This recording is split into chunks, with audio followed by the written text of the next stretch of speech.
First of all, welcome and thank you all for coming out tonight on this. It's a rainy night, but we got a great crowd here tonight. So first of all, welcome to the IEEE IoT Startup Night that's done in conjunction with IEEE and IoT Central. So how many of you, this is your first IoT Central event? No, don't worry. Okay, quite a number. So thanks for coming out. And I'm curious, how many of you work directly in the Internet of Things in some way? Wow, that's probably 40 or 50%. That's impressive. So I'd just like to say a few thank yous. Well, we've gone right to Wi-Fi. All right, so I'd like to say a few thank yous first. Just first of all, I'd like to thank Civic Hall. We really appreciate the use of the venue. It's a great venue. I hope you guys have enjoyed the reception area and the food and everything. I'd like to specifically thank Elena Amante and Marissa Mlotek, and Elena is helping us in the back with audio and video, so thank you very much, Elena. I'd also like to thank the IoT Central Organizing Committee that includes Michael Wang. Michael, if you're here, if you can stand up. Michael's in the back over here. Bart Shappy, if you're here, you can stand up. And Cynthia Lyons, if you're here, please stand up.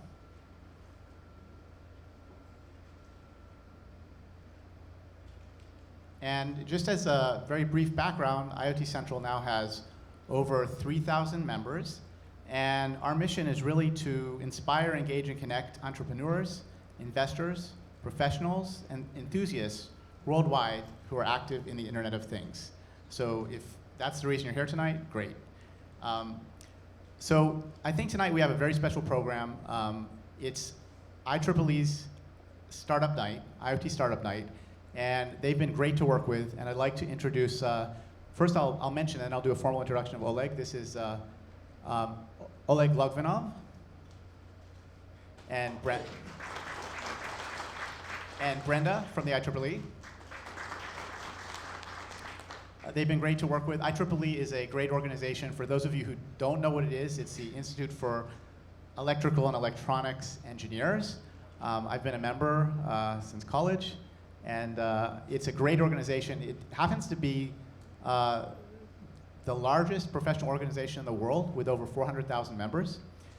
And I'd like to introduce Oleg, who so Oleg is the Director of Special Assignments in ST Microelectronics Industrial and Power Conversion Division.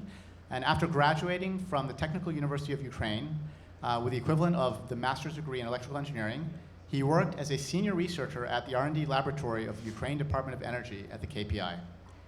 During the last 25 years, Mr. Logvinov has held various senior technical and executive management positions in the telecommunications and semiconductor industry. He currently serves on the IEEE Standards Association, Corporate Advisory Group, and is the past member of the IEEE Standards Board. In January of 2015, Mr. Logvinov was appointed as the chair of IEEE Internet Initiative. Mr. Logvinov also actively participates in several IEEE standards development working groups with a focus on IoT and communications technologies. Mr. Logvinov is the chair of the IEEE P2413 standard for an architectural framework for the Internet of Things working group. He helped found the Home Plug Powerline Alliance, which many of you are probably familiar with. It's a famous standard, and is the past president and CTO of the Alliance.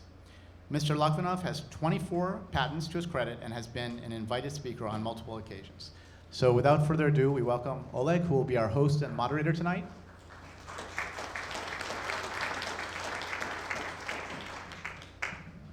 Well, thank you very much, Mitchell. And first of all, I would like to really give a round of applause to you and your organizing team for making it all happen. So you're here because he worked very, very hard, was very, very stressed up to the last minute. I can tell you he was trembling his voice. But I think he's doing okay, right? Sounds fine to me. And of course, I would like to thank Brenda Mancusa. Come over here. Who works with me, and she is actually IEEE staff. I'm an IEEE volunteer. I work for ST Microelectronics. And we have done probably, what, 6 or 7 of those events this year? This year alone, yes. And we would like to continue that. Why do we do that? Well, it's very simple. What Mitchell told you is absolutely correct.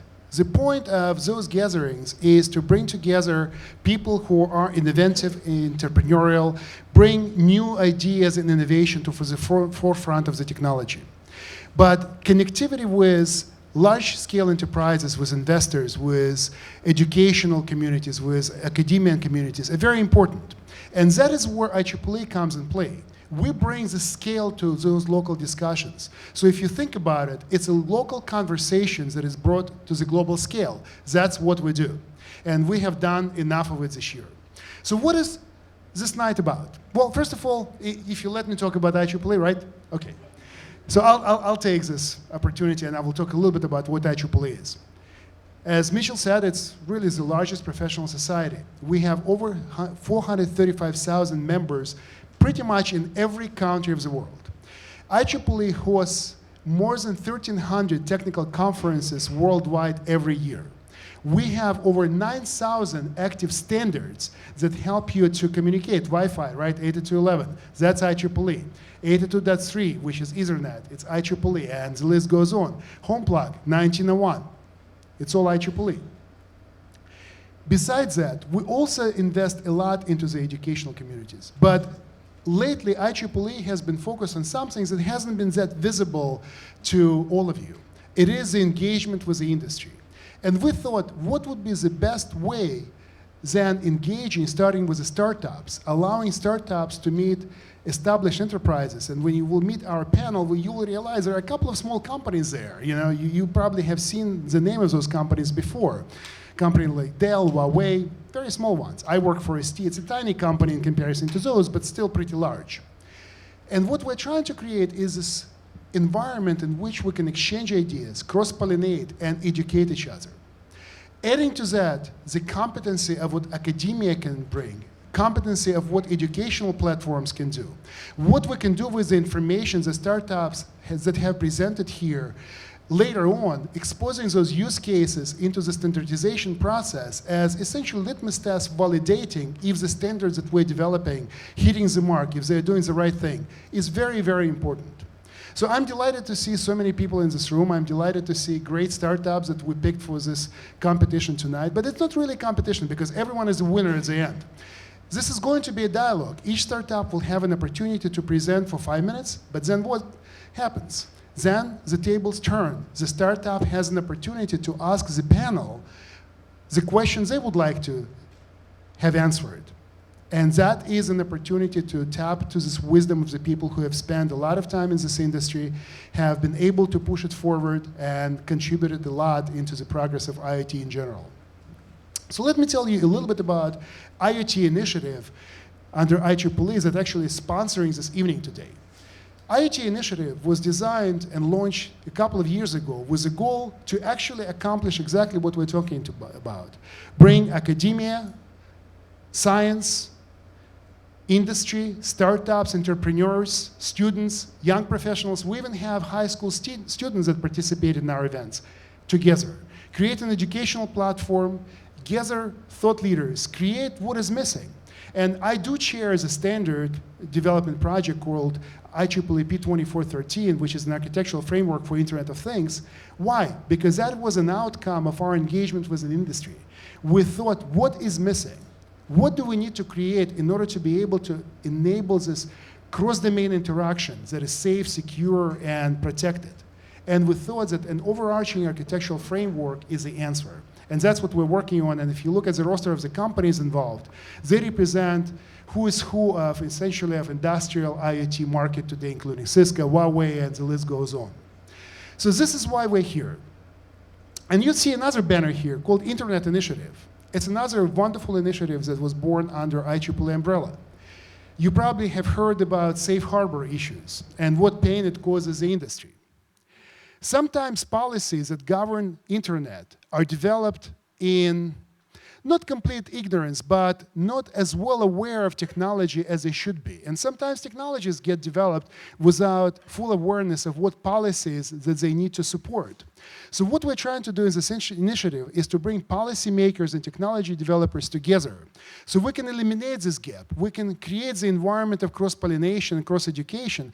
So there is a paradigm shift from policies developed independent and technologies developed independent to policies and technologies developed together so they do benefit the humanity. So we do have the environment that allows us to benefit from this internet that truly doesn't know boundaries. Because think about it. Bytes and bits don't know where the country's border is, but policies do. And we need to enable, in this very complex environment, communications that never stops and allows us to create this wonderful world of tomorrows that we all dream about. So that's why we're here. That's why we hold those events. This is probably the 6th or 7th event this year. We'll continue next year, and you'll probably see us again in New York City next year doing exactly the same thing, hopefully on a larger scale with more of you involved. And we'll continue this dialogue because this is not just one-off and forgotten. We have a web presence. We have a website on which people collaborate, and I invite you to email us, to reach out to us. Everything is at iot.ieee.org.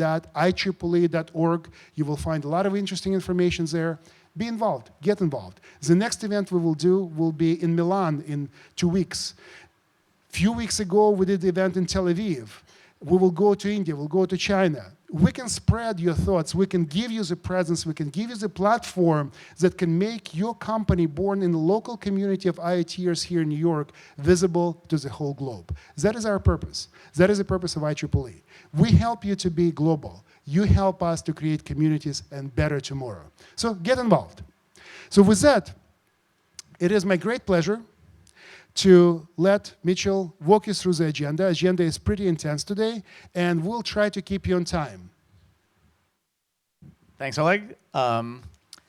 So we have several things. We've already gotten finished with the food and drink. If you happen to be super hungry and you have to go out and get something, there still should be some food and drink out there.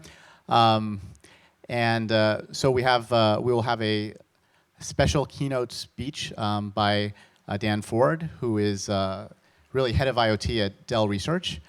Following that, we'll have the startup presentations, which will be 10 minutes each. It'll be 5 minutes of presentation and 5 minutes of Q&A, as Oleg mentioned. And then we will have some member announcements. So if you have something that you'd like to announce, either you're looking for a job or you offer some kind of service, or you're offering something free for the community that could be of benefit to IoT startups and IoT companies in general, please save that for then. And it will have like 20 seconds, can fit it in 20 seconds.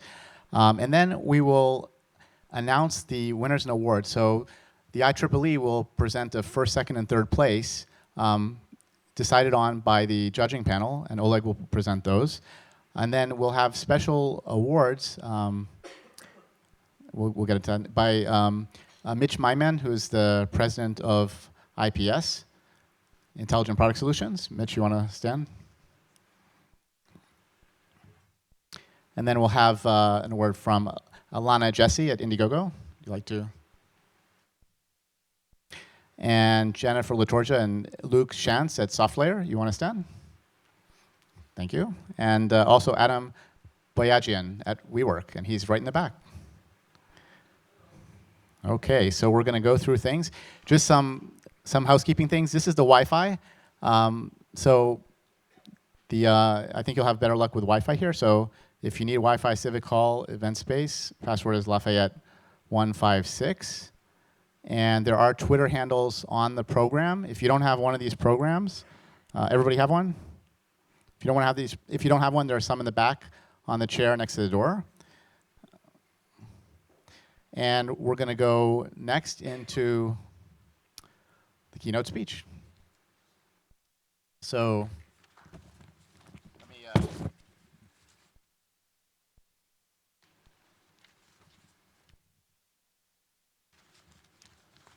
let me do a proper introduction of Dan Ford. Dr. Dan Ford is Executive Director and Chief Scientist for Mobility and the Internet of Things for Dell Research in San Jose, California. Prior to joining Dell Research, Dr. Ford was CEO and co-founder of Paup Labs in New York.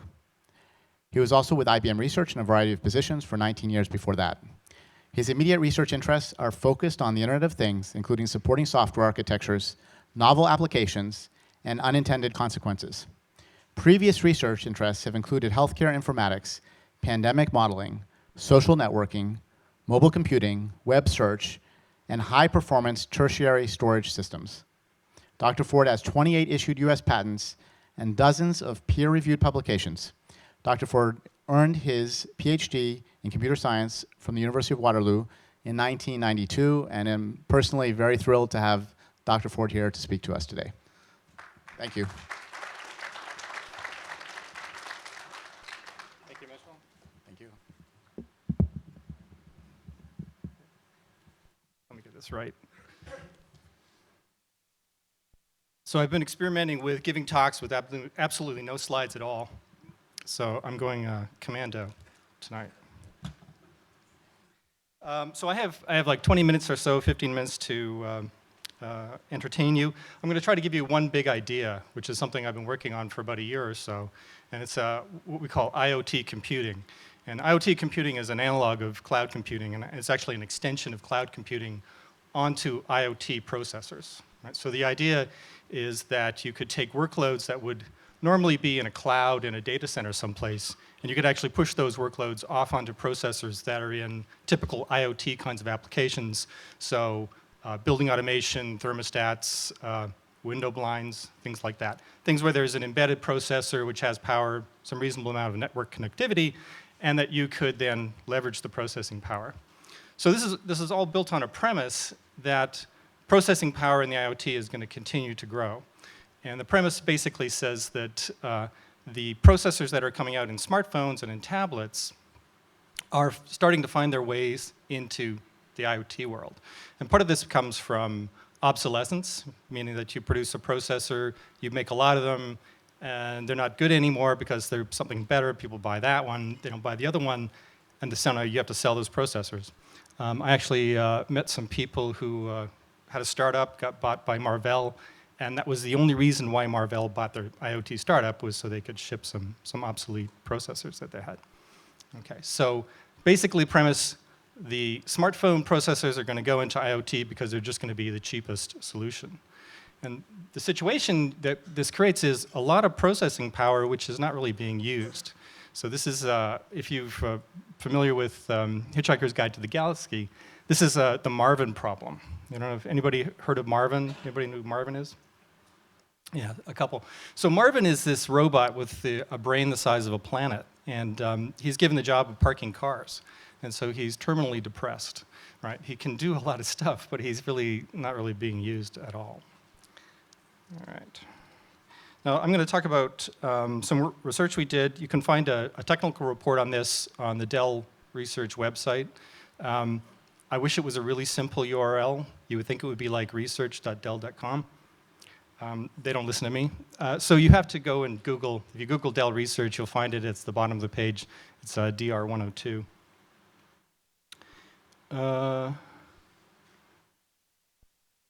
Right. So I brought along a toy just to kind of prove my point. This is a dragon board. Does anybody know what a dragon board is? Anyone have a dragon board? Yeah. So a dragon board is a Qualcomm 410 processor. This is a quad-core, I think it's 64-bit processor running at 1.2 gigahertz. It's got built-in Wi-Fi, built-in GPS, built-in Bluetooth, video. You know, it's basically a BeagleBone Black or you know, kind of machine, but much faster and bigger. And it goes for $70. And if you've been paying attention, there's also Raspberry Pi Zero, which has come out, $5. Similar kind of, you know, it's the same processing power. But this is the kind of device which is going to start to find its way into the IoT because it's going to be cheaper, right? $70 is still a lot, but it's going to get cheaper, it's going to get more powerful, and it's going to be the thing that everybody just buys because it's going to be so much easier than trying to build your own.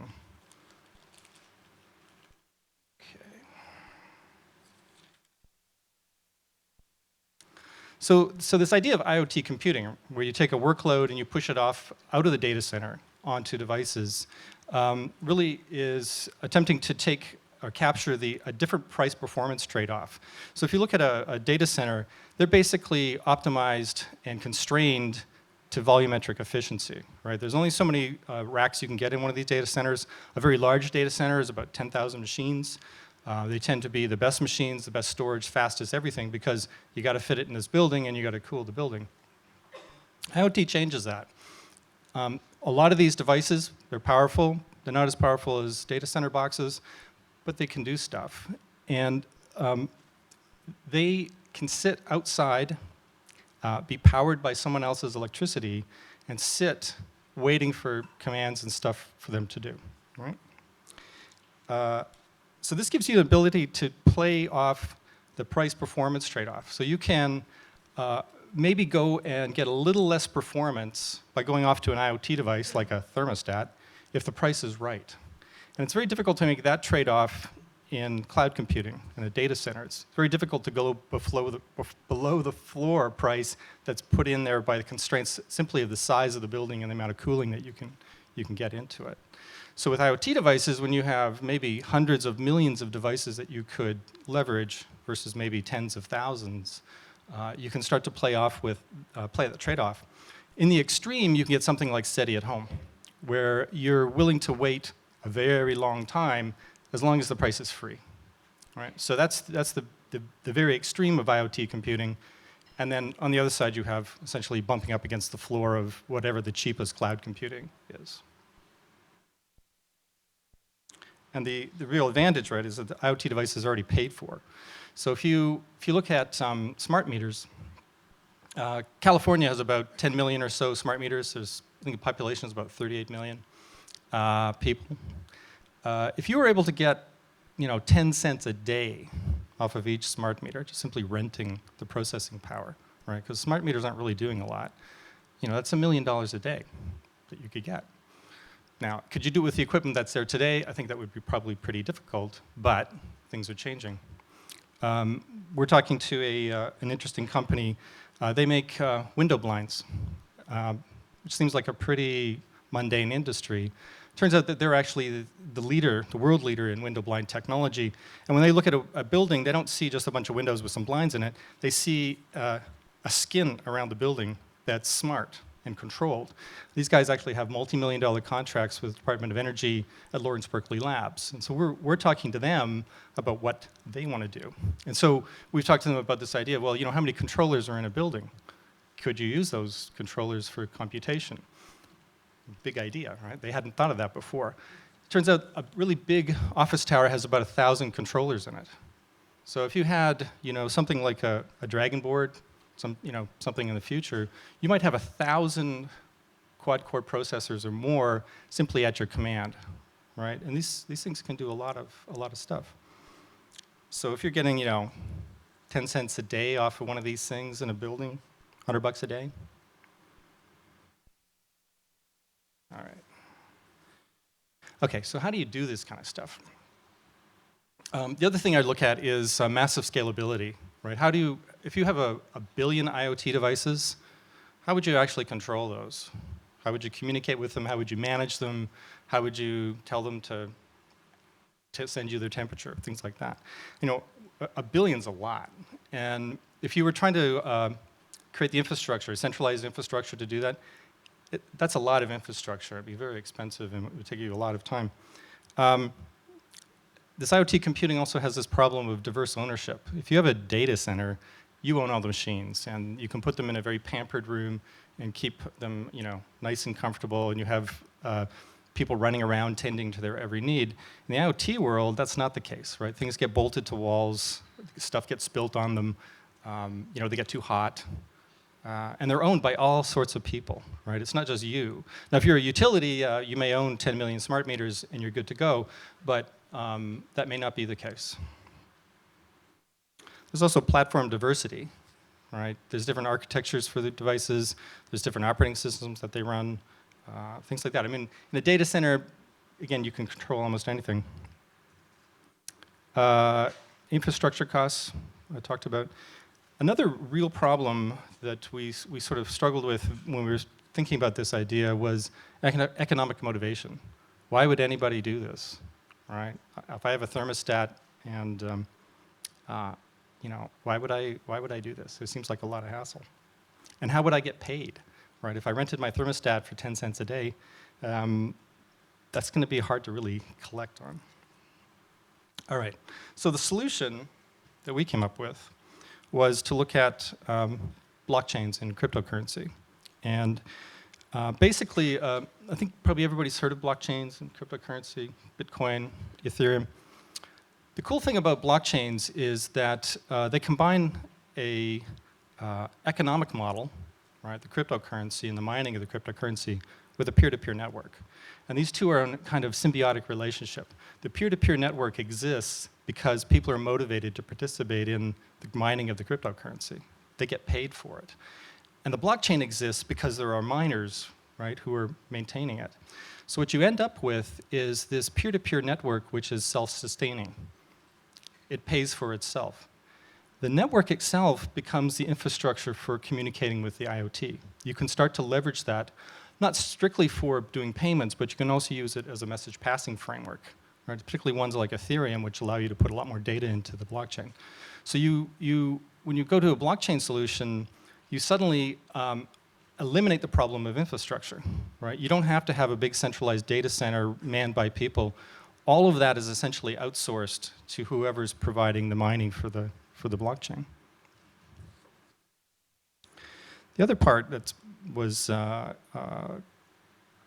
obvious to when we first started was, you know, the platform diversity and how do you take a workload and spread it out to a thermostat? And you know, it's an arbitrary workload. You know, that sounds kind of hard. And then Docker came along. Right? So the other kind of part of the solution is Docker. So we're taking cryptocurrencies, blockchains, and Docker, and we're making IoT computing, right? An alternative or extension to cloud computing.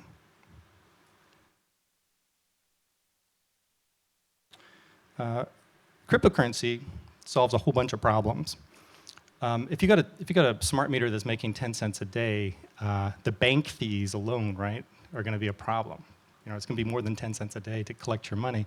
That's not so with cryptocurrencies, right? There's no banks. And you know, it becomes possible for smaller devices in aggregate to slowly accumulate what it will eventually turn into large amounts of money, and you can aggregate that without having to go to PayPal, get a credit card, or Bank of America. And you can do it in a way that crosses borders without transaction fees, without exchange fees, without things like that. So you could literally run a job on a thermostat in Pakistan, right? Pay them, and they would return the thing, and they would be happy. Try to do that with PayPal or a credit card or things. It's just not going to work. Another interesting thing that happens is, you know, these devices are not really in the same class as data center devices, right? You know, a data center device might have 12 cores on it, really big processor. But for what it makes up in, or loses in power, it makes up in size, right? You literally have millions and millions of devices. So certain workloads become kind of interesting. You know, if you're Disney or / Pixar and you're trying to render a movie, right, and you're doing ray tracing on the frames, you know, if you got a big data center, you can do 10,000, some multiple of that. If you're able to leverage millions, right, every smart meter in California, for instance, to work on your movie in parallel, every frame being done in parallel, you might actually finish the job a lot faster. And maybe it costs you 10 cents a frame. It could be a lot cheaper. All right, I think I'm almost done. Time? Yeah, almost, I gotta say one more thing. So what did we do? So what we did is we took a bioinformatics workload called BLAST, which is basic local alignment search tool. It basically looks for genes in DNA.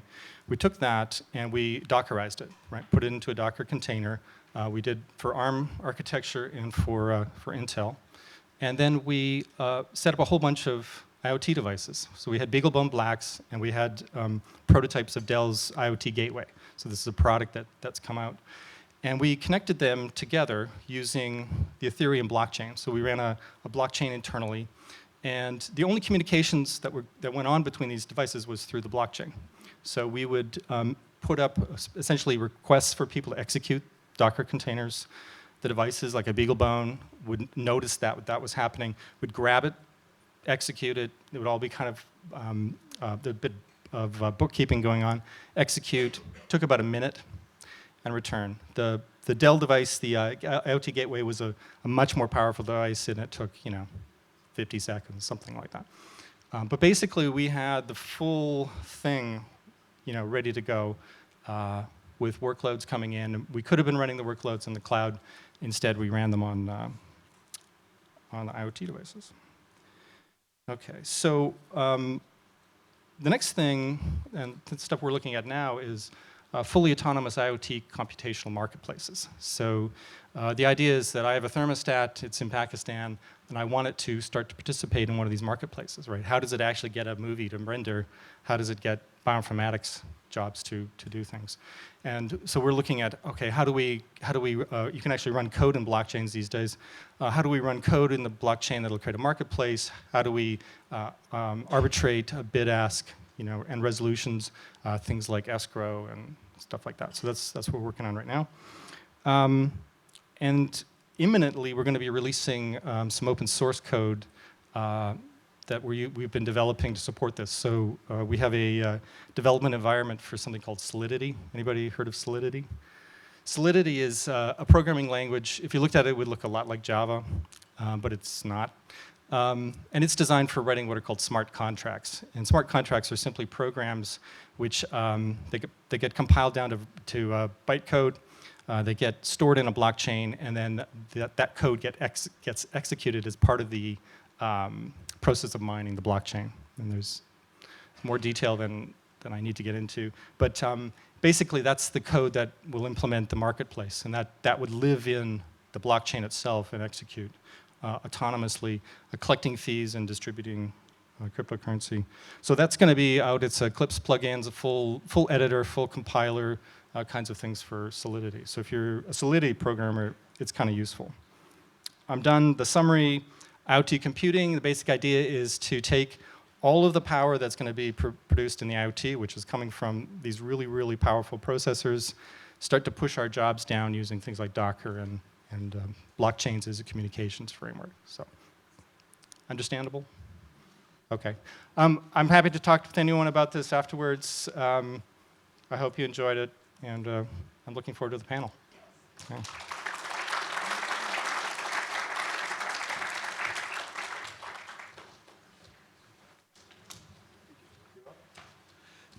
Thank you very much, Dan. Fantastic presentation. So now, the main part of our event. We are going into discussion what type of prizes we're going to give to startups today. Well, the first prize will be, believe it or not, a trip to Milan. On December 15th, we will hold a conference in Milan focused on IoT. It's an annual IEEE IoT conference. In the format of this conference, we'll have a very similar competition or startup session as we're having here, but probably on a larger scale. So the winner of today's event will have great opportunity to participate in that session and pitch ideas to the audience of IoT developers and IoT experts. So with that, good luck. Mitch, would you like to talk about other prizes we have for today? We will. If anybody found a camera, a Canon camera, point and shoot, that is not a door prize. So if you see one under your seat or on your seat, please let me. Great, thank you. I'll come and get it. Thank you very much. That was efficient. Now we'll talk about the real prizes. How's that? So thank you, Oleg. That's, IEEE is offering something really exciting. We've also had additional award sponsors. As I mentioned, SoftLayer is going to award a Best Cloud IoT Product, and that's SoftLayer Catalyst hosting credits, $10,000 a month for a year. That's a $120,000 value. Quite a nice prize. Indiegogo is awarding a most crowdfundable product, and there's a crowdfunding consultation package to help make sure that your Indiegogo campaign is successful. And they work very closely with startups and other people who launch Indiegogo campaigns. IPS is Intelligent Product Solutions, and they will present an award, IoT Startup Most Likely to Succeed, which will include 1 day of free consulting at the IPS office with IPS IoT software and hardware experts. And also we have WeWork, which they will describe the prize when we get to that, but it's also a substantial prize. As you know, WeWork is a leading workspace here in New York and all over the world. They have offices all over the world, so they'll be talking about that shortly. And now I'll bring Oleg back. All right, so let the competition begin. But before we go there, I would like to actually introduce our panelists. But you know what? We will do something different this time around. Instead of going through the list of what we have done in the past, we'll talk about IoT. And I ask every panelist present here to answer 3 questions. Why are you involved in IoT? Why do you think startups are important to IoT development? And what would be an ideal IoT startup that you would be willing to write your own check on the spot? So we only have 30 seconds to answer those complex questions. So I would like to start with Dan. What was the first one again? Why are you involved in IoT? It's where all the cool kids are. So it's where all the cool kids are. Why do you think startups are important to the IoT development? I work for a huge company, and I can see where innovation needs to come from. Perfect. And what would be an ideal startup you would write your personal check to? Oh, blockchain-supported IoT computing startups. Perfect. Very consistent. All right. Dan. Hello. We have 2 Dans, so we are very lucky today. I'm the other Dan. I'm involved in IoT. I see disruptive technologies changing the way that we live and making the world a better place, and it's a great place to be. Why startups? Similar to the other Dan, it's disruptive innovation. Comes from companies that are nimble and that come up with new ideas to solve old problems. And what would be that magical IoT startup that you would write your own personal check to? Well, it's really solving a problem, key problem, and most importantly, if you're going to invest in it, it's what's the monetization strategy behind that. Excellent. Solving problems and making money at the same time. John? Yeah, let me do my own intro, answering your questions, okay? All right. My name is John Asen. I am an angel investor. I do early seed stage companies, usually pre-revenue, pre-customer. I've done 70 startups, 16 of which were female founded. And I currently have 25 active companies. Some of my notable exits were Ex-Libris, first internet book publisher, LiveLook, sold to Oracle, and Diapers.com, sold to Amazon for $545 million. However, I am best known for funding Bikini.com. I invested in Bikini.com when I was going through my midlife crisis. And at Bikini.com, I'm the Chief Quality Assurance Officer. I have 2 IoT companies, Owlet, which monitors babies' vital signs and connects that on a continuous basis with mommy, no matter where mommy is. I have Centric, which connects doctors, nurses, patients, thermometers, environmental sensors, doors, locks in hospitals. We're the standard in the VA hospital and are currently in over 700 hospitals. Fantastic. No? I'll go with your questions, though it should be noted he is not only an investor in Bikini.com, he's a customer. So, run through the questions and lightning round. With John's questions or my questions? Your questions. All right. So the first one, why are you in IoT?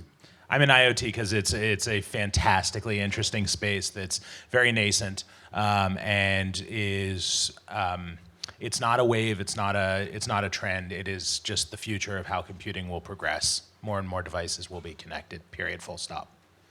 Excellent. Why do you think startups are important to IoT development?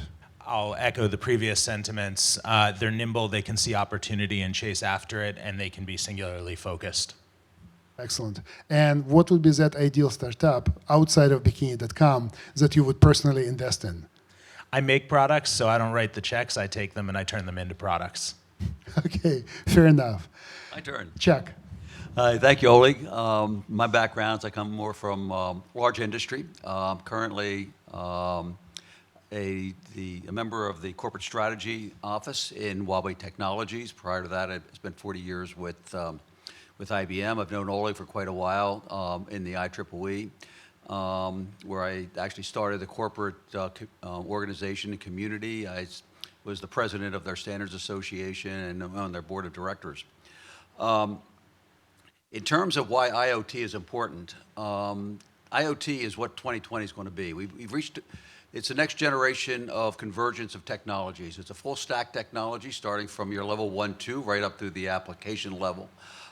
Technology has converged to the point where we're going to see basically a fully integrated stack in terms of developing solutions that go across domains, a phenomenon that we haven't been able to support in the future. We've all heard about the projections of the number of devices, the 50 billion active devices, 300 billion passive devices in 2020, so we know the world is coming. So it basically is the future. And right now, it's at its nascence. From a large company perspective, a lot of work's being pursued in the architectural structures and infrastructures and requirements. And that's why startups are so important, because there's a lot of innovation that's required to drive this technology forward. And in terms of what I would look for in IoT from a startup environment, are those technologies which are going to facilitate the development of an integrated infrastructure that allows us to deploy these technologies in the future. So with that, Oleg, I turn it back to you. Thank you, Chuck. Fantastic. Well, a round of applause to our panelists. Okay, now we're launching into our startups. So here's what we're going to do. The format will be very simple. Each startup has 5 minutes to present, and 5 minutes is sharp. So 5 minutes is up, you're done. My suggestion, if you're not fitting, try to get to your closing message and cut some slides in the middle. Then you'll have each startup 4 minutes to ask panelists tough questions, because the life here is bidirectional. Panelists will ask you a tough question, but you can ask back. And this is a dialogue that can help you to enrich your vision of your own business and how to move forward. With that, Mitchell, are we ready? Okay, we need the drum roll. We don't have it. So let's go with the first startup.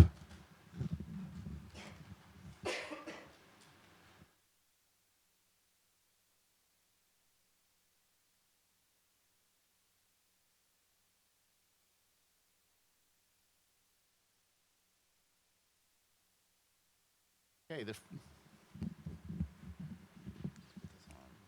first startup is Argo Labs.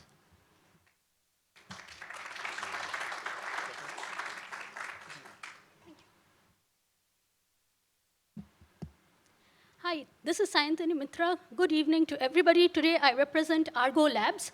We stand for Advanced Research in Government Operations. It's a startup based in New York City, started by a bunch of students from Center for Urban Science and Progress at New York University. We just graduated recently. Why we came into this field? We think that public administration is about 100 years old, but the practice of administering it to the public is extremely old. It is ad hoc and it is organic. We believe at Argo that we can bring device data and decision together and pioneer a new paradigm of public administration that is digitally native, adaptive, and creative. We want to bridge the digital and civic worlds to improve the delivery of public administration, which is more effective, efficient, and imaginative. Oops. So everyone, how many of us drive here? Taken a taxi and hit a pothole? So that is where we come from. Our flagship product is called SQUID, which stands for Street Quality Identification Device. Since we are in New York City, we are going to talk only about New York City today. New York City has 6,000 miles of streets and 20,000 lane miles. It has a budget of $1.6 billion for a 10-year capital planning for street resurfacing. $138 million is spent over the last 5 years just to settle personal injury and property damage claims as a result of poor street quality. If you search online a little, you'll find how many potholes have been filled in the city, but nowhere it says how many potholes are there in the city. That's where we come in. The street quality identification device, I have the device with me.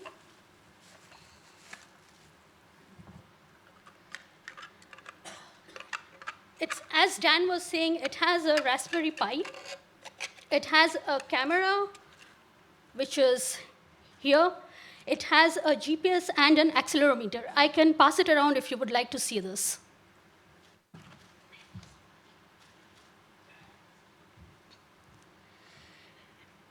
You can fit this to any city vehicle. We actually did that. We used the street condition observation unit team of New York City. We put it in their vehicle, and it went around the city. This can give you a complete map of the city, does not require a 311 system, and it can help optimize the millions of dollars that are going into repairing the streets every year. As I said, it has a Raspberry Pi, it has a prototyping shield, a camera, a GPS, and an accelerometer. We take this data, we transmit it, curate it, integrate it, analyze it, and we did this map on ArcMap. You can see, this is not working. You can see the street quality, a part of 2nd Avenue is really bad, and from that we used the neighborhood tabulation areas of New York City to figure out which neighborhoods are the worst in terms of street quality. With this, we think that decisions can be made to prioritize the areas which need more, which streets need to be done faster, repaired faster, the route optimization. Over a long term, predictive maintenance can be done, and research can be done from this. The team is Varun. He did his human-computer interaction, comes from a Wall Street background. All four of us, we joined this, started this in 2014 when we came to New York University. Graham is a computer science graduate from Purdue University. He worked in Apple before. Patrick is a 4th-generation Californian. He is a part of this. He's back in California, but helping us to run this from there. And our organizational advisor is Dr. Neil Kleiman, who is a professor at New York University. We have been featured in the Metro New York City. We are the recipient of the Knight Foundation Prototype Fund. We recently got a mention in the Forbes Tech blog, and we are the finalists at the NYC Big Apps 2015. Thank you very much. Excellent presentation.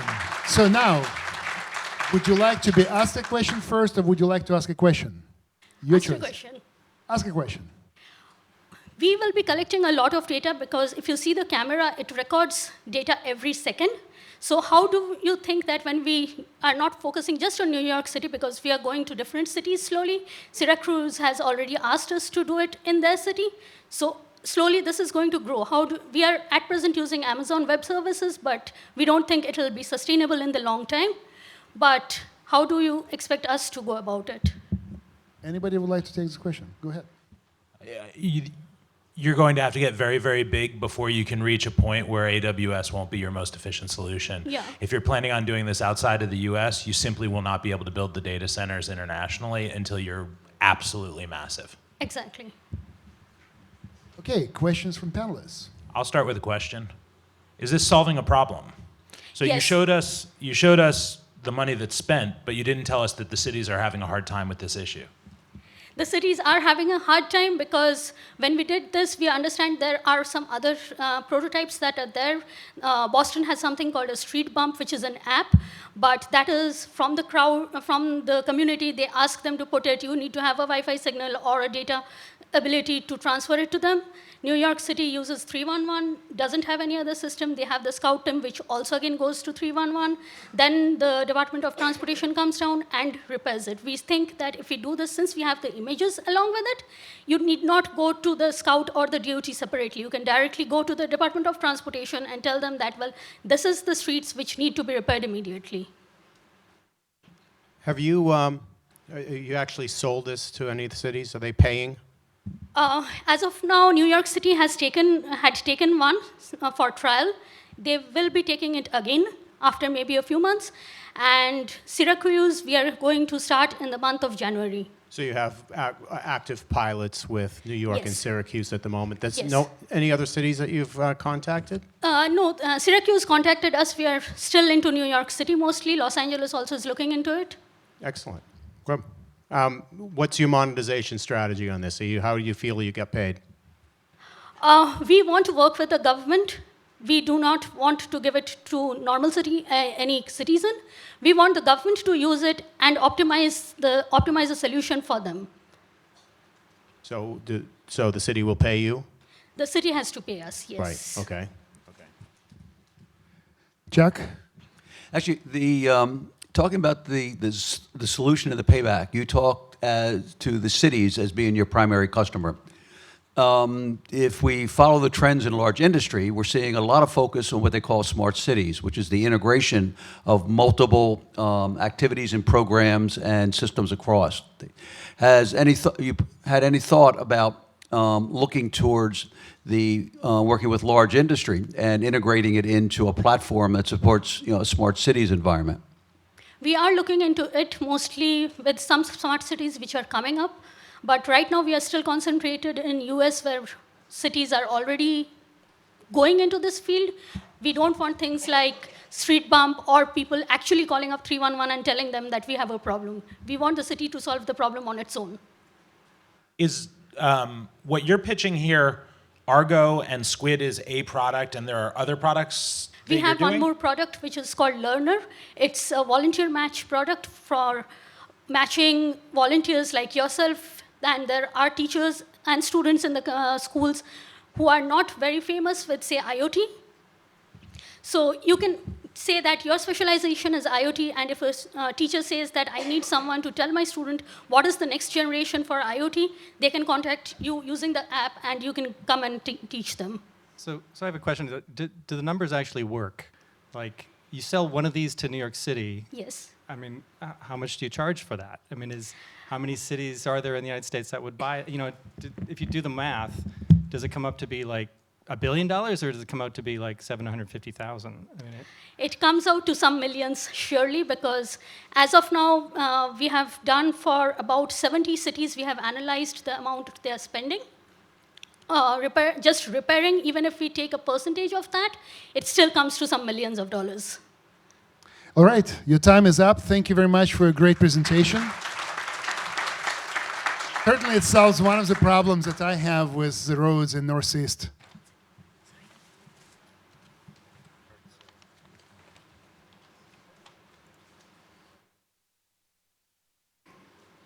So Lumify. All right, guys, you have to go. Kristen Cattell from Lumify.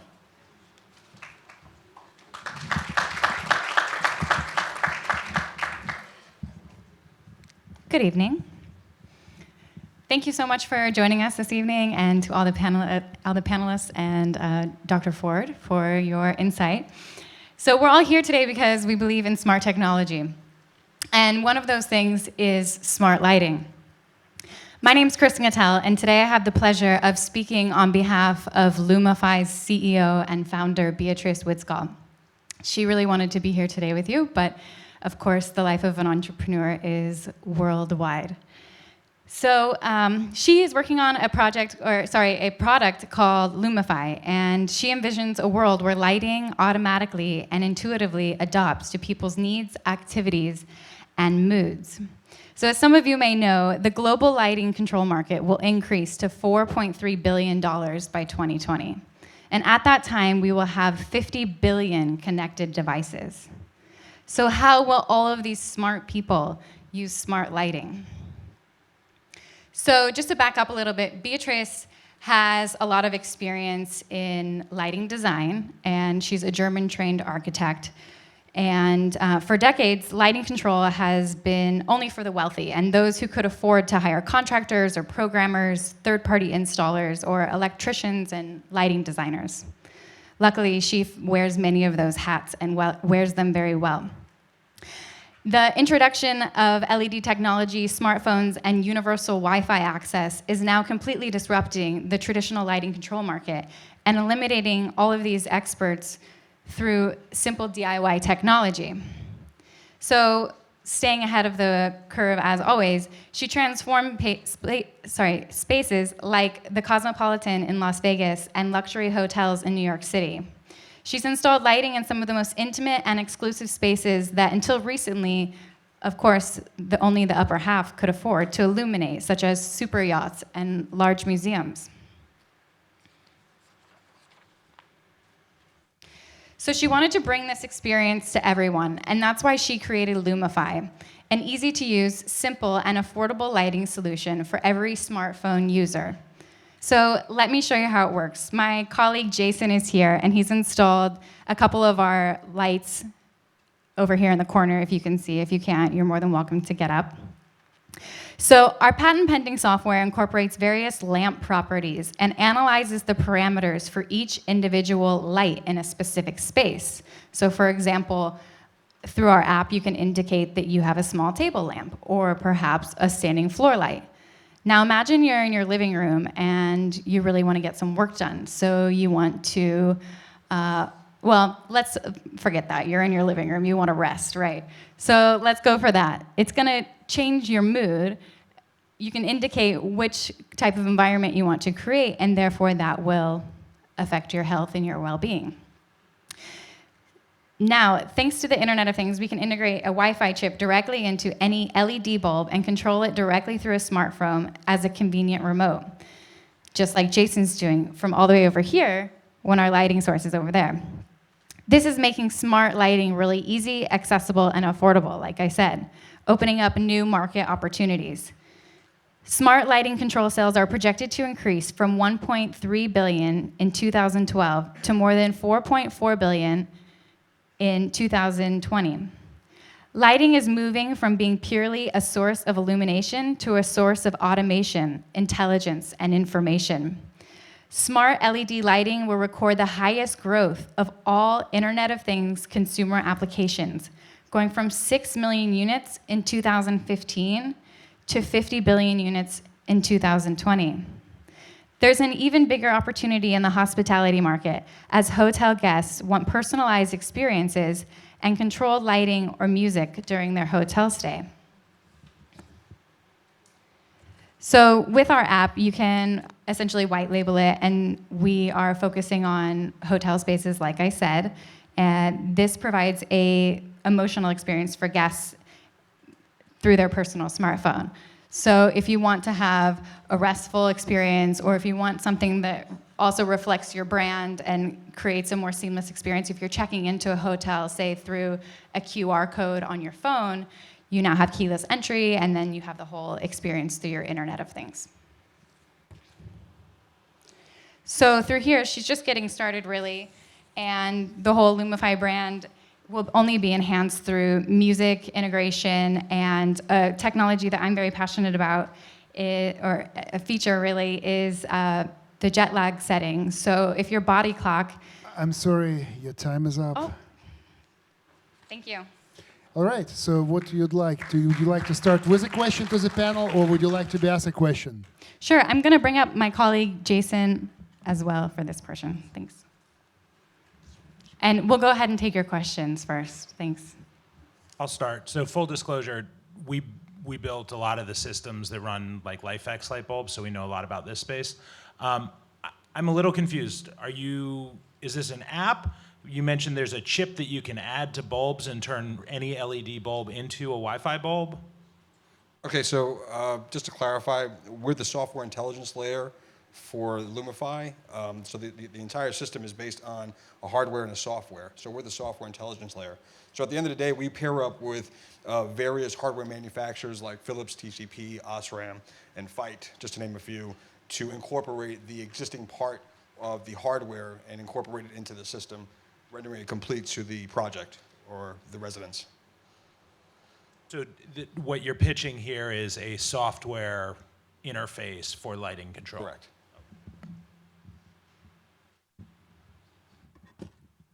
Quickly, what's the barrier to entry? I would think that Philips will have something similar to this, or any big lighting manufacturer.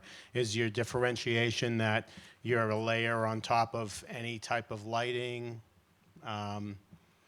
or what's the key differentiator over other lighting control applications, basically? Well, our claim to fame is primarily that we have, because we work with many hardware manufacturers specifically, we're an agnostic system, an agnostic software system. So we can speak to multiple hardware manufacturers simultaneously.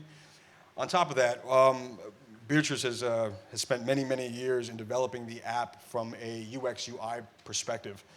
So with her rich in design, as giving the end user the opportunity to not necessarily work with the technical elements of it, but really just enjoy the app and kind of free flow, if you will. And so Lumify today has a number of customers. Currently, we just got off a really great panel, something like this. It was like a mini Shark Tank with Barry Sternlicht and the Starwood Capital Group. So he gave us the proverbial nod, and we're actually working on 4 projects. One being the Baccarat Hotel, and in New York City, of course. And then we have we just landed the Ace Hotel, and we're working on the Even Hotel and an integration of the 7th floor. So we have a couple of things lined up currently. So your primary go-to-market is through venues as opposed to through the OEMs? Correct, exactly. We're taking it directly to the hospitality community. So we're working with the hotel owners or the brands or the hotel's reps to really get them involved, have them understand, give them an education of what lighting in the future is going to be like, and to really get on board. And they're giving us opportunities to integrate the system into their suites and really give the guest user an opportunity to work with the app as it relates to lighting and their experience within the room. Would it be true to say that your CEO decided to create this product out of frustration, not being able to do what you wanted to do with Spaces? Yes, absolutely. So the story goes is that she was working with one of her high-profile clients, and I believe it was a super yacht, and they were working with a legacy system at the time, and I don't want to drop names or anything like that, Crestron, and the owner of the system actually realized that it wasn't intuitive enough. It wasn't smart enough. It didn't allow for flexibility or functionality, and it was really dry on the user interface. So Beatrice and her engineering staff reversed engineered the system and took out the elements that which kind of hunkered down the system, primarily the hardware. And obviously the hardware is a bulb and a gateway, and then you have our software intelligence layer. So there really is nothing as far as the hardware is concerned today. But working with a legacy system, you have a $30,000, $40,000 system, and you have a special room that's designed to house it and stuff like that. We're moving away really far from that. So this is what her client wanted, and lo and behold, she created the Time is up, sorry. the Lumify system. Thank you for your Thank you, presentation. Appreciate it.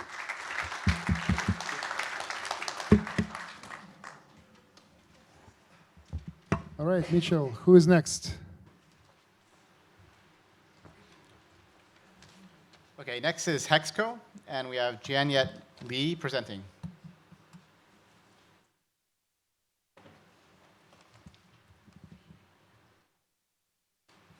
Need this.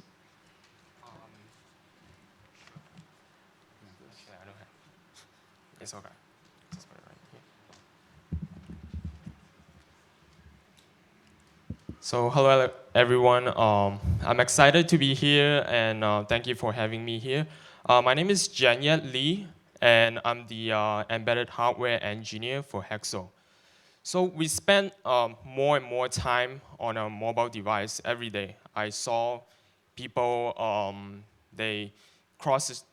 while they were crossing the street, they stare at their mobile phones, the tablets, and even though they are just a few footsteps away, they're texting each other. So what does this mean? This means that we are being less aware of our surrounding, what's around us, and we are being less active. Being physical active. So Hexo is a digital entertainment device that is composed of, let's see. composed of the NFC scanner, NFC tags, and it connects to the apps. So it's a system.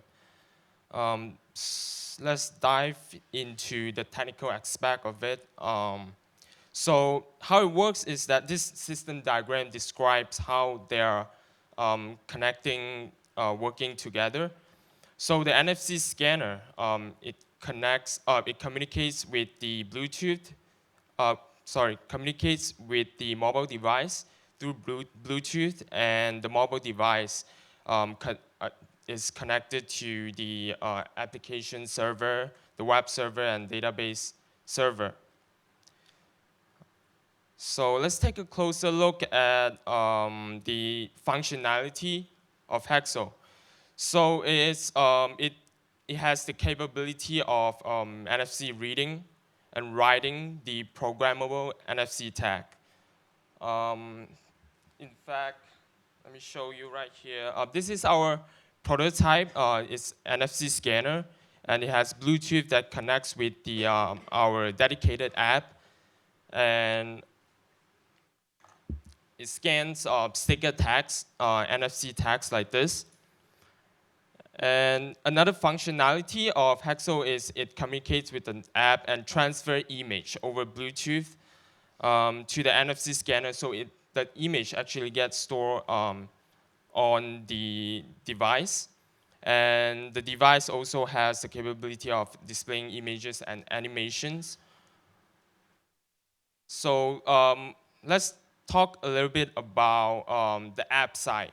As I mentioned, it works on the mobile apps as well. So we are registering the NFC programmable NFC tag by scanning the NFC scanner. And you are putting these tags on objects. And you're giving the properties of the object, like the name, the categories, like the teaching sentence, and also the questions that you want to ask. So what this means, the apps actually records the information and save it on the server. And the UID of the NFC tags is associated with the object here. And the next time you play with an app, which is the app we developed here is called Hexo Play. So when you start the game, when you scan you scan an object, it will tell you what the object is. So Teach Me, right here, one of the game that we developed is Teach Me. It teaches about the objects.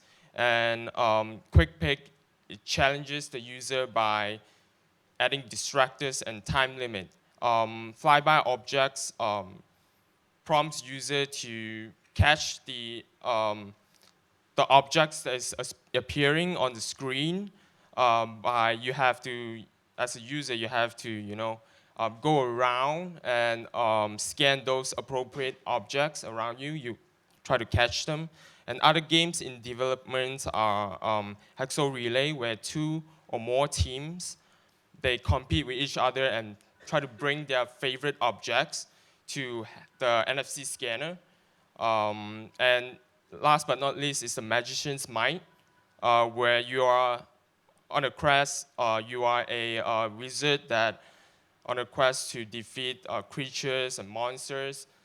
So you're dealing damage to the monster by pointing the NFC scanner on the objects that you want to use. Time is up. I'm sorry. All right, sure, no problem. So thank you for having me here, and I'm open to the floor for the questions. Yeah, good Questions? Are you a technology company or a game developer? We are kind of like a little bit of both. We started as the app company. We're developing educational apps for people in the autistic community, but we are expanding our business. We want to, because we see the problem of people being disconnected with the physical world. but they are focusing a lot on their mobile device. So Hexo is bridging the gap of bringing the physical objects around us and the software.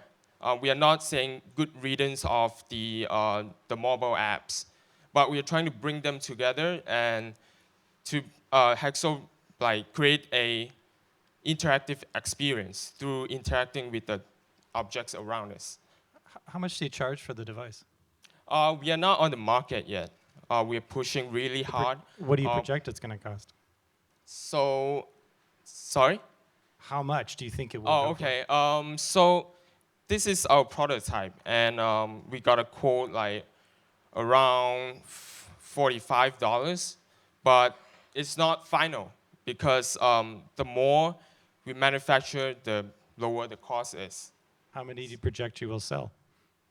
We are not on the market, and we're pushing really hard to raise funds. So we are targeting around 1,000 or more in the first phase.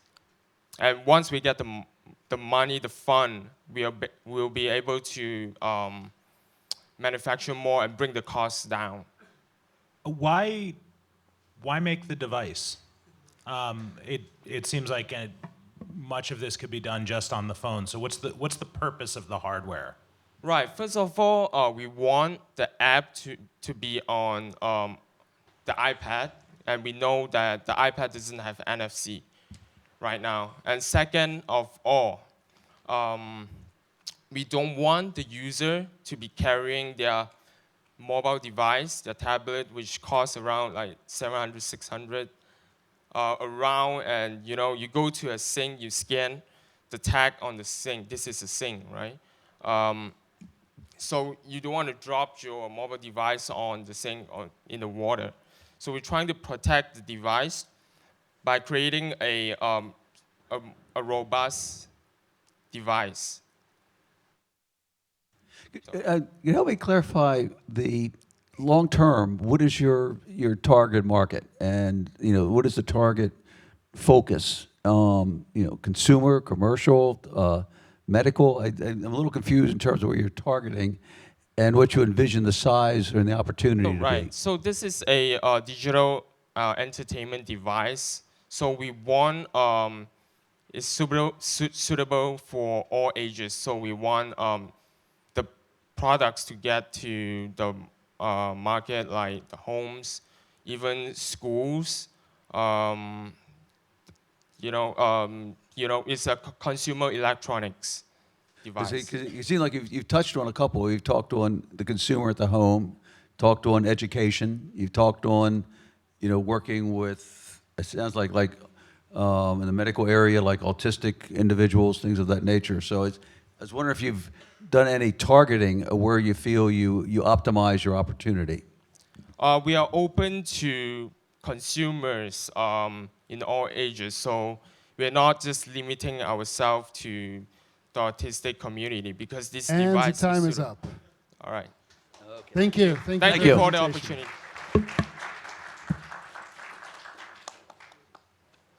Thank you, Jian. Next up is Kalita Energy, Rafael Carti. Is there a handheld clicker I could use? This one. And how does it, this is forward? No, it's right and left. You're right and left. Okay, thanks.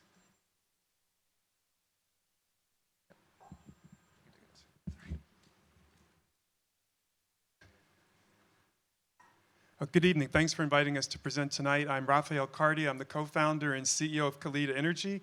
We offer software energy optimization for commercial buildings. Have you ever had to do this to be comfortable in your office? It's a bit of a problem in office buildings.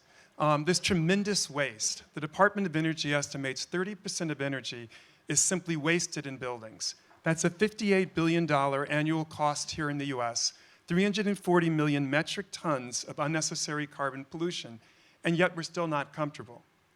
We're attacking this problem in 3 ways. First, we're using occupant data to find out when people aren't in the space to turn the conditioning off or turn it down. Second, we're using machine learning to create predictive models to determine the optimal control strategies for air handling units and chillers. And third, we're monitoring for air handling units that are operating outside of their intended control strategy to turn them off. Let's see how this works. She's at her desk using the Kalita app.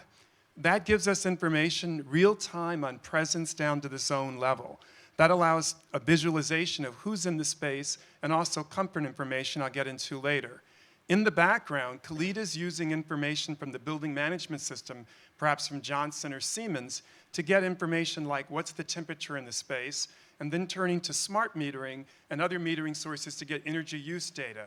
From that, predictive models can be built to create the optimal control strategies and set points and schedules and feed them back into the BMS. And also in the background, we're looking to monitor those air handling units to make certain that the only ones that should be on are on. Digging down a little deeper, we started with predictive control, and recently we've introduced an occupant app, and that allows two different things now. One is, with one click, occupants at their desk in a conference room can get information on both their comfort and presence. Now, if you walk into the office at 7 o'clock, and it usually doesn't get started till 8, and it's hot, you can indicate you're too hot or too cold.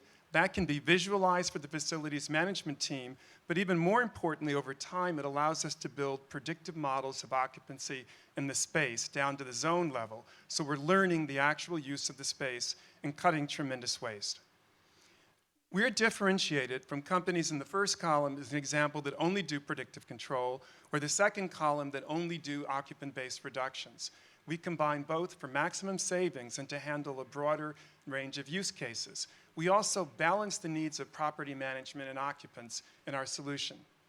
In a 1.4 million square foot office building in Houston, we achieved, through changes to the HVAC operating plan, a 12% whole building energy savings year over year, weather normalized, and 28% from the HVAC system, demonstrating our value proposition. Our solution is SaaS. It lives in the cloud. There is no hardware. There's no CapEx. We're very light touch. We've shown some significant economic savings, as well as improved occupant comfort, reduced carbon emissions, and for commercial real estate, the opportunity to increase net operating income and asset value. As the global smart building software market grows to $6.8 billion, we've established beachheads with strategic pilots such as the City of New York and Pennzoil Place in Houston as we grow towards penetrating the most attractive segment of commercial real estate. We've also begun to form partnerships to help us in that challenge. Our business model, we were launching here this year in 2015 in the US. We see by 2019, 50% of our sales to be international. It's a standard SaaS business model for software, upfront implementation fees, and monthly fees that scale based on the size of the facility. We see our sales in that fifth year representing about 0.6 of a global market opportunity. The team, myself, I started at HP as a software leader. I have more than 20 years of experience.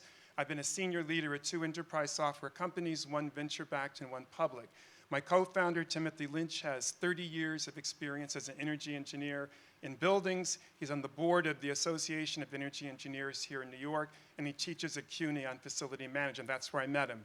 Max here in the audience is a senior developer with 7 years of enterprise experience from Barclays, and he co-founded a startup when he was in college. And Jamie's a user experience designer with experience both from artistic and technical disciplines. We've established some strong results already. On the right is a quote from one of our customers. We've commenced a seed raise to hire more engineers for product development, acquire more customers in business development, continue the current patent pending, and make 2 more patent applications. Please join us in helping to reduce that 340 million of unnecessary carbon pollution by using all the data in buildings. Thank you. Fantastic presentation. Would you like to ask? Questions, All right. I like it. I was just going to ask the last slide. You answered my question, which was intellectual property, what you were doing, because it seems like it's a great idea. I like it because it takes existing hardware and integrates it, and nobody has to buy anything. The only hardware you might use is a gateway just to plug in to get data off the network. Yeah, but I think other people are going to think about this, especially the HVAC companies, Johnson Controls, so on. So your intellectual property is probably going to be the key thing here for you. Starting to work on 2 more patent applications. And your monetization strategy, are you expecting monthly fee or potentially savings share with the buildings? That's a very good question. We very much want to establish our value and be paid like other SaaS enterprise software companies. You know, SAP doesn't take a share of the savings of running your business. They get paid every month, and there's a real value we can deliver. We may, on a deal-by-deal basis, look at the share of savings, but that's a lot of a risk for a small company, and if we can demonstrate real value, this is part of running the facility and running the institution. So that's where we're leading with as our pricing strategy. So is it per seat? Is it per how many people in a building, or is it the size of the building? Or? Size of the building. And so for, you know, we have a building, it's a mid-sized building under 100,000 square feet, and the pricing there is much different from the 1.4 million square foot building. That's the scale of the facility. Excellent presentation, Thank you, but John. I've seen other companies very similar to what, so why don't you tell me, outside saying that you got patents, what is it that makes you different from those companies? Right, I think if you look at energy efficiency broadly, there's a lot of people in the business. And let me just distinguish. We're not doing virtual audits like a retroefficiency or first fuel. You know, we're not doing diagnostics like, you know, fault detection and all that. We're focused on optimizing controls. But we're not just another dashboard company, and there's so many dashboards I can't even mention them, because we're using the information through analytics to make specific recommendations. I think our key distinction is we started, and I know I met you a couple years ago in Dream It, focusing on predictive controls. By combining that with occupant-based reductions, we think we can do more, and I'll give you an example. The large building in Houston, we got great savings of predictive control. Now we're in a 24/7 here building in New York where you just can't move the schedules around. So now we're putting in the occupant-based reductions because it's when people aren't in the room that we can get the savings. So combining both of those technologies, we think will give us an advantage. As the hardware and facility management companies that are already installed in these places, as they continue to look for new revenue opportunities, they'll increasingly be looking at, and they are looking at this type of automation. How do you defend your company against them sort of trying to hip check you out by locking down their APIs and making it harder for you to integrate? That's a very good question. I mean, those large hardware control companies oftentimes, do protect their customers very strongly. And the key thing is for the customers to want it. I mean, what the customer says, to manage our facility, we want you to be able to interface with these. These APIs are already there. They're already being interfaced with for things like demand response. Right now, you can't do, sub-minute demand response unless you're going right into those BMSs and turning resources off. So the ability is there to do it. If the customers have the will to ask for it, it'll happen. But the biggest answer to your question is, as soon as companies like ours make enough noise, they're either going to maybe do a licensing deal, a biz dev deal, or they potentially are exit opportunities. Companies like Siemens and Schneider are very acquisitive. They're buying energy analytics and management companies every year. So the long term could be working with them. We're not doing what they do. We don't touch mechanicals, but we can make their systems more efficient and more effective. How much do you charge the average building? It's really just scales. say I mean, middle, a small building, under 100,000 square feet, 60,000 contract, much, much higher, larger. It's based on the opportunity. The energy spend varies very greatly. And the time is up. Thank you. Great presentation. Thank you, Raphael. Up next is Ritzy, and Colin Goldberg will be presenting.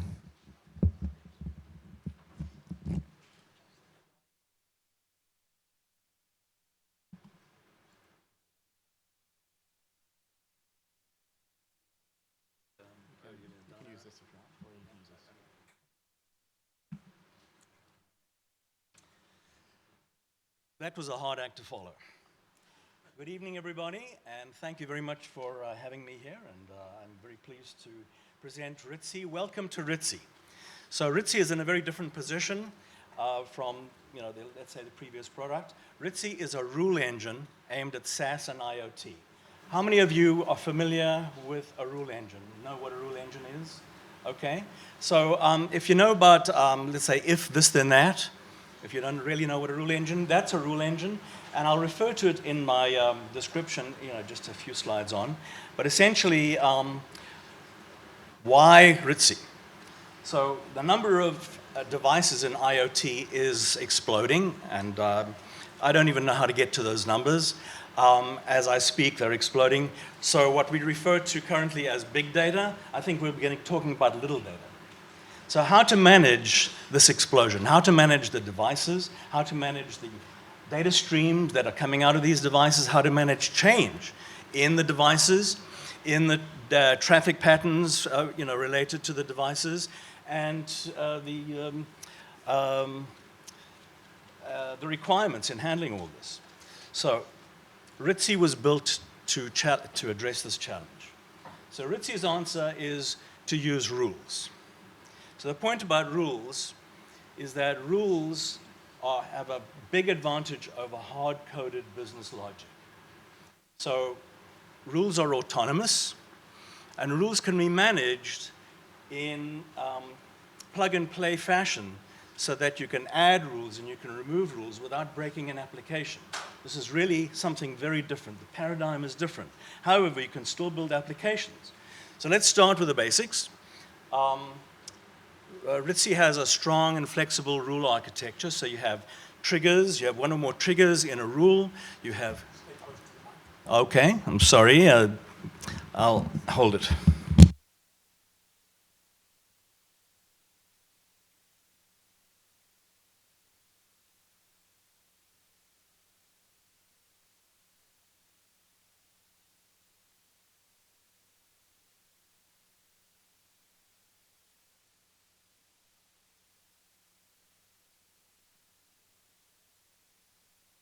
Okay. That works. RITSI can access any REST API if it's defined and if it's accessible. So that's really how I'd like to compare with if this then that. This is the kind of thing that if this then that has. So essentially, you've got rules, and you've got access to REST APIs. So triggers and actions access REST APIs by these defined channels and channel functions. A channel is like Facebook, or it could be like a type of a device or robot. Channel functions are the behaviors that are associated with a channel.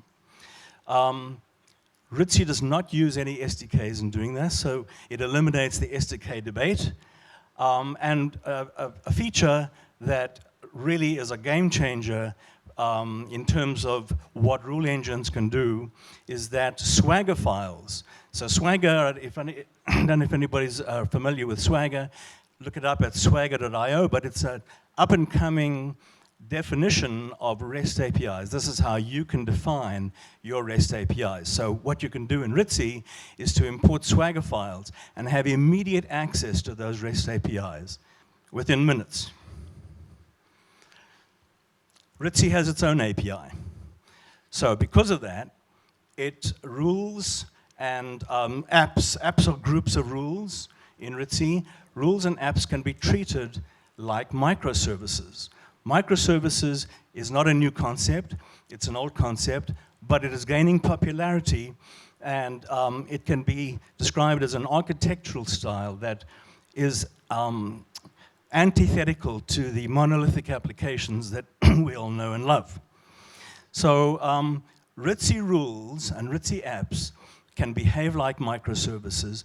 RITSI fits in beautifully into the microservices landscape, and RITSI rules are like the architectural layer above the microservices that are called. So the heavy lifting is done by those microservices, whatever it is, and the whole world is open to us, and RITSI is a management layer. And I see that... your time is up. Time is up. All right. Okay. Would you like to ask a question or be asked a question? I didn't finish the presentation, but my question is this. I'm a one-man show. I've developed this product with a strong conviction that a product like this with the ability to very quickly adapt and to cater to change is a game changer. But I'm in a very early position. RITSI has just been born, basically. So my question to you is, from what you've heard, what would be your advice to me as to how to proceed from now? I'm really pre-revenue, pre-customers, pre-everything, but I have a very strong conviction that the features of the product are even as it's a generalized product, really have great bearing on IoT. So how does that work for you? I have one thought. I think you're going to have trouble getting acceptance unless you open source it. And then if you open source it, I think it's difficult to get a revenue model off of it. So I think you're in a tough spot. I think you need to try to define who your customer is. Is it the nerdy programmers? Is it some customers in homes? Who's going to use your system? And once you define that, then you can tailor it for those customers. Okay.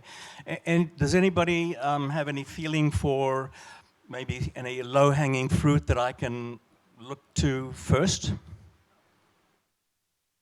There's no low-hanging fruit. It's too hard. The challenge, I'll pose a question to you, which is, if you're in the cloud, if now has IoT stuff, they have a large beachhead and there's a lot of other services that are doing similar things. You also say that you're on microcontrollers, so you're proximal. For those people who are potentially using this via cloud, how do you deal with not being proximal and the issues around that, latency? And secondly, how do you deal with non-REST architectures like AllJoin? Okay.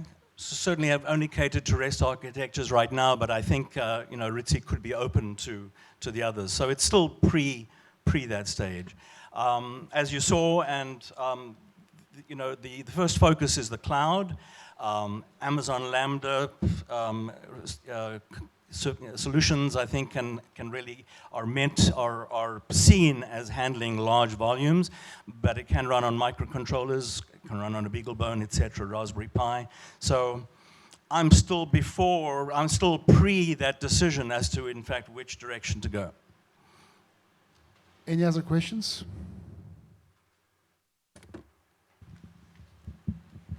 Yeah, I guess I'm kind of following up on your question. I'm sort of struggling with the uniqueness in terms of what the customer set would be. I mean, I wrestle with your comment that in terms of this level of requirement is kind of thing that you find itself embodying itself into possibly an open source environment. So I'm struggling a little bit in terms of where we would target the sort of our customer set here. So am I. That's why I asked you. But thank you. I think, okay, well, look at it at ritsi.io. If anybody has any suggestions, any kind of feedback at all, I'd love to hear from you. Thank you. Time is up. Thank you. Thank you, Colin. Next up is Blink, and we have Pavel Bayborodin.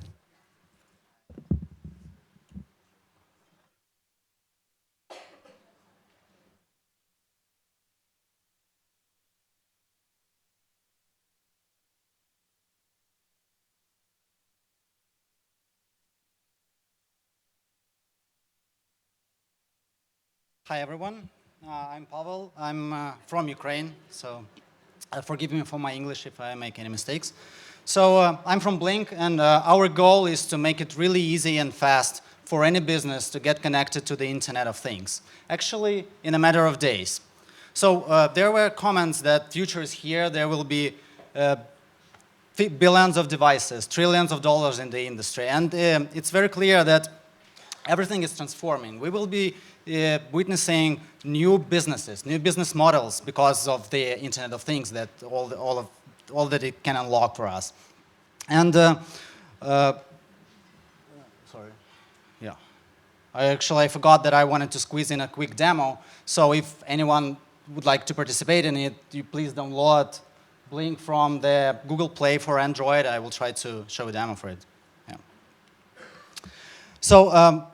On the other hand, businesses that will not use the competitive advantage of jumping onto the IoT, they will definitely lose. Even McKinsey Global Institute in their latest report says that any businesses that fails to invest heavily in the Internet of Things will unlikely to be able to remain competitive. And if you are among those people who would like to enable IoT for a business, then you actually have two choices. Either to build the technology from scratch, to build the platform from scratch, which is very hard because there are so many expertise fields that you would need to follow, like back-end infrastructure, front-end, also all this embedded software that you will need to develop. Or you can choose a platform, which can be customizable enough to fit your needs. And today, there are lots of companies that provide kind of these services, and most of them are focused mainly on the technology aspect. But we think that there's another very important aspect, which is a user experience. Because with all these billions of devices, people will need to interact with them. They will need to set them up, they will need to make them talk to each other, businesses would need to manage, monitor, control all these appliances. And this is what we are building at Blink. We are building a platform which provides all the necessary technological components and also applies user experience expertise in each of the components. So the first one, so there are three main components in our platform, which is an application builder, a cloud solution, and embedded software. So application builder is, imagine a Lego constructor where bricks are different bits of interface. You can just plug them together and they talk to all the other components in the system. So we also provide different distribution channels. I would like to demo it later on if I will have time. So our cloud is very optimized for the Internet of Things. It can be run on the Raspberry Pi for $5. It can handle like 10,000 of requests per second. It's open source, so it means that you can customize it to your needs. And on the embedded side, we have a thin layer running on top of your application, which just provides all the communication with the server, with the app, and basically you can build anything underneath it. It's up to you. So we already work and cover all the major hardware and software platforms like Intel, Texas Instruments, Linux as an operation system, Node.js, all the ESP, Arduino, Raspberry Pi, everything there. So Blink started on Kickstarter early this year, and we were supported by more than 2,000 people. It was 500% funded. It was basically a platform that will allow makers connect their projects with the smartphones. So today we are 45,000 blinkers, or actually even more by this minute, and we spent zero on marketing, and Make, which is the main magazine in the industry, called us the most user-friendly platform for controlling hardware over the internet. And it's really exciting to work with these people because we think that they are the ones who are shaping the industry of tomorrow. They are building the use cases that they will use and their relatives they use. And we already see that Blink helps them to move from an idea to a prototype, to a more tangible prototype that they can share with others, and then scale it. So we hear these talks that people are building it. So considering Blink in their commercial applications. So we have our business model is targeted to two audiences. Makers we are starting paid services on their side, and for businesses we will also provide paid subscriptions based on the amount of users or devices connected to it. So unfortunately I'm out of time, but you can scan this QR code with your phone and you will instantly control the small project that I just constructed in like 30 minutes before the presentation. So it's an LED lamp with a sensor, and everyone with an app can get access to it. All right, so would you like to ask a question, or would you like to be asked a question? So let's start with the questions. I have a very big one. Can you describe your biggest applications? So it's interesting that it's a great question because we hear so the maker community is making everything from controlling a robot or just blinking an LED as an experiment to controlling the houses, to controlling garage doors, controlling their greenhouses and getting information. So we also heard about business owner of spas, a network of spa salons that they track the level of different chemicals in the pools, for example. They monitor it. So since we are like a constructor, it can be applied for anything. And we just launched the business kind of offering. And without any PR or any marketing, we are getting about 3 to 4 requests per week. Or, yeah, per week. From different people who are interested in doing business with us. What is your monetization strategy? It's very expensive. It's an expensive one. Like the MacBook. Oh, it's just full, so I thought it might be expensive to fix it later on. So what is your monetization strategy?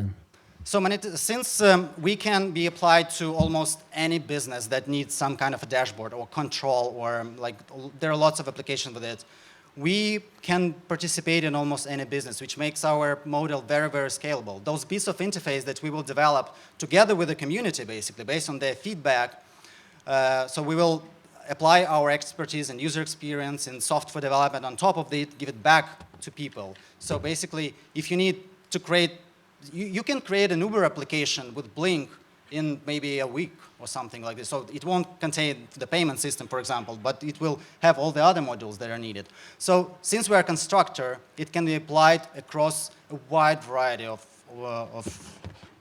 businesses. So with the 3 pieces that you described, as bits and pieces of those are being encroached on by others, so like, the new Microsoft Visual Studio, you can just build IoT projects by just targeting an environment like AllJoin. AWS IoT Icebreaker, now gives you device brokering, communication brokering, et cetera. What do you see as your special piece that you're going to be able to save as a beachhead for you? Okay, so it's a great question. So what we see is that people who are developing IoT right now, so there are lots of hardware manufacturers, there are lots of hardware engineers. They know a lot about their stuff, but they know very little about user experience. They know very little about creating apps and so on. And they are asking for us like, wow, finally, there is a solution that will allow us to do it in 5 minutes, actually. So we know all the backend and everything. We can run your server, we can use our own. So we can use any component that we are already using and apply Blink on top of it and have an interface, for example, for the application. Help me clarify. I'm trying to structure who you're addressing. Is this an architecture framework, a software platform, a service platform, a device? What is it that you deliver? That's what I'm. So we deliver the set of tools that. So it's a set of tools for facilitating the development of the application. Yeah. Okay. So it's the set of tools that will help everyone connect the different dots, the hardware with the server and server with the people or with the business owner, for example. So you're agnostic to whatever architecture, structure, infrastructure, whether it's done at the edge, whether it's done in the cloud. You're agnostic to. Yeah. So those types of environments. Implement Bluetooth protocol if it's needed, so it can directly talk to devices. You can talk it over the internet. You can talk it internally in the local network, whatever you want. Okay. Oh, it's 0. All right, thank you very much. Thank you. Oh, sorry.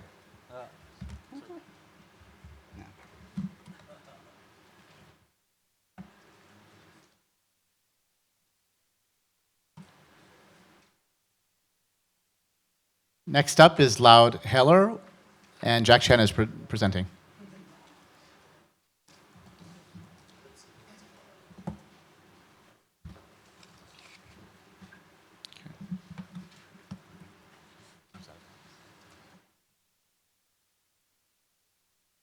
Great. Thank you for coming here tonight and for staying so late to hear about Loud Heller. The reason why we're working with IoT is because it has the potential to make people's lives measurably, quantifiably better. It's not just that it's a potential technical gimmick, but that it could actually improve people's lives. But there's a problem, at least aside from my perspective. and it's that it's subject to the limitations of the internet. And we're talking about availability, congestion, affordability, power, and the infrastructure costs that are associated with it. For those of you who don't leave New York City, you may not see these as being real problems, but I live in Ulster County, which is 90 minutes north of Manhattan. And most of the county, large parts of the county do not have cell reception. So as you're driving around, you can't get a cell signal. More importantly, there's no DSL and no cable available to large portions of the county as well. A few years ago, I called Time Warner to find out about getting cable run to my house, and they wanted me to pay them $30,000 to get a cable connection. So the question becomes, how does IoT help people like me? How does it make my life better if I work or live in some place like Ulster County, 90 minutes away from New York City? We're not the only people who are thinking about this problem.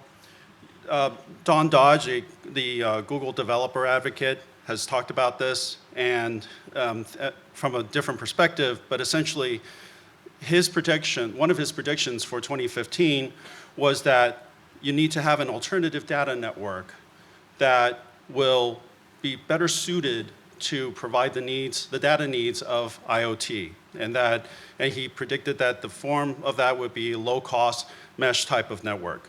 With me is Luca Cozza, who will be here to explain our proposal to solve that problem.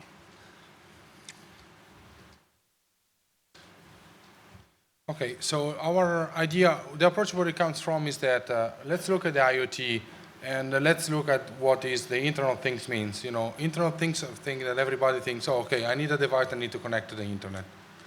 But the truth is that the devices need to connect each other as well. So how can we create a different environment, a different world, or have all the access of technology if there is no internet? How many times we are in a certain location, we don't have internet, we want to control our thermostat at home? Stop. We are at home, we cannot control our thermostat, we have a latency of 30 seconds, we just get mad, we just want to unplug everything, we go there, and we touch with the finger. So all these kind of things are real problem that the normal users are seeing and where we see potential about getting into the market with our solutions. So what is Internet without things? IoT without the internet.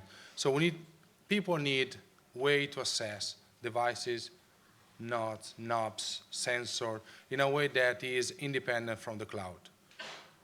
Now we have cloud-to-cloud integration, everybody. We have multiple level of integration, which is great, creates things, but is not what we target, what we address. We address a specific cluster, a specific market, which is this one. So bringing IoT to areas with poor connectivity. So it's not looking good, but you know, we have like a situation like where you have a big boat, cruise boat, how that works. You know, you have a boat running in the ocean, and how can you get connectivity between the people on board without killing the Wi-Fi system that clearly is well known by everybody poor, and if we use data is, sorry to say this way, crazy expensive. Then in an area like stadium and with high concentration, we clearly have a break into the cell, Wi-Fi, and standard connectivities, which do not let like proximity advertisement technology work as you know, the business model would provide.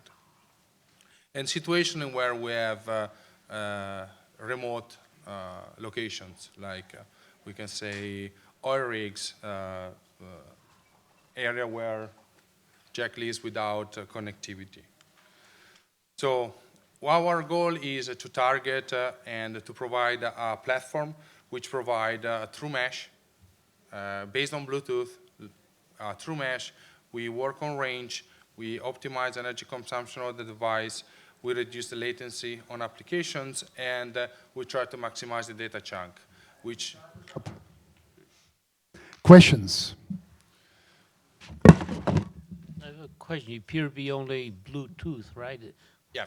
So I think you're at the wrong conference. This is the Internet of Things, not the not Internet I of didn't Things. deny that the use of internet is what we have in the back end, but we also can assess the market and may create a momentum for our company leveraging what is actually could be used without internet. Well, I have a question. If this is Bluetooth, the range on Bluetooth is very short. You have a house out in the country. How's that house connecting to the next house that's 2 miles down the road? Over Bluetooth? It could, yes. The- We have a relay. Okay, yeah, sure. A couple of things. I mean, we're not looking to be a standalone kind of solution, but rather we are talking to wireless carriers as a way to help them extend their coverage so that where the wireless network may stop in terms of their range, that's where we can pick up and be the last mile solution. So we're not talking about using Bluetooth to run hundreds of miles, but rather the last mile solution. I understand that you're trying to create this fog at the very edge of the network. Whether it's a mile or 100 feet doesn't really matter, but it's a myriad of sensors that you're trying to connect, right? But the question I have is, there are a ton of Bluetooth meshing solutions. How are you different? The actual mesh Bluetooth, they are proprietary, and they're required to use their specific chipset. Right now, there is no common standard. So if you are using an Atmos solution, if you're using a Nordic solution, you actually can create a mesh networking by your ecosystem using the same silicon supplier. How can this used in a different way? So how can we create a platform, as we were saying, delocalizing computing? You know, one of the delocalization of the computing is the mobile phone. So how can you create a device which is a BLE that can connect to your phone or any of your phones? I understand the premise, but if we, let's say, standardize one of the proprietary solutions you named tomorrow, how are you different? We are broader. That what I think is that we can connect whatever is in the market right away through a complex and complete platform. So what I mean is that once we have one device, one sensor, for example, one terminal device, that device could be connected through my phone, through any other phone. We create networks that are created on the server side. So we create specific topology, we create a cluster network, we create family of devices that can link and connect each other without any barrier. So is it self-organizing mesh or managed mesh? Sorry? Self-organizing mesh or managed mesh?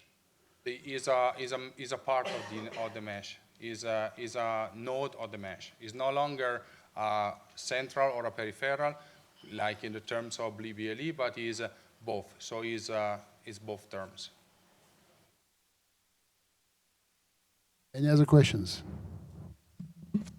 So again, I guess I'm wrestling with the target. Is the target sort of be like remote edge type environments? You know, is that what you're trying to bring in and capture?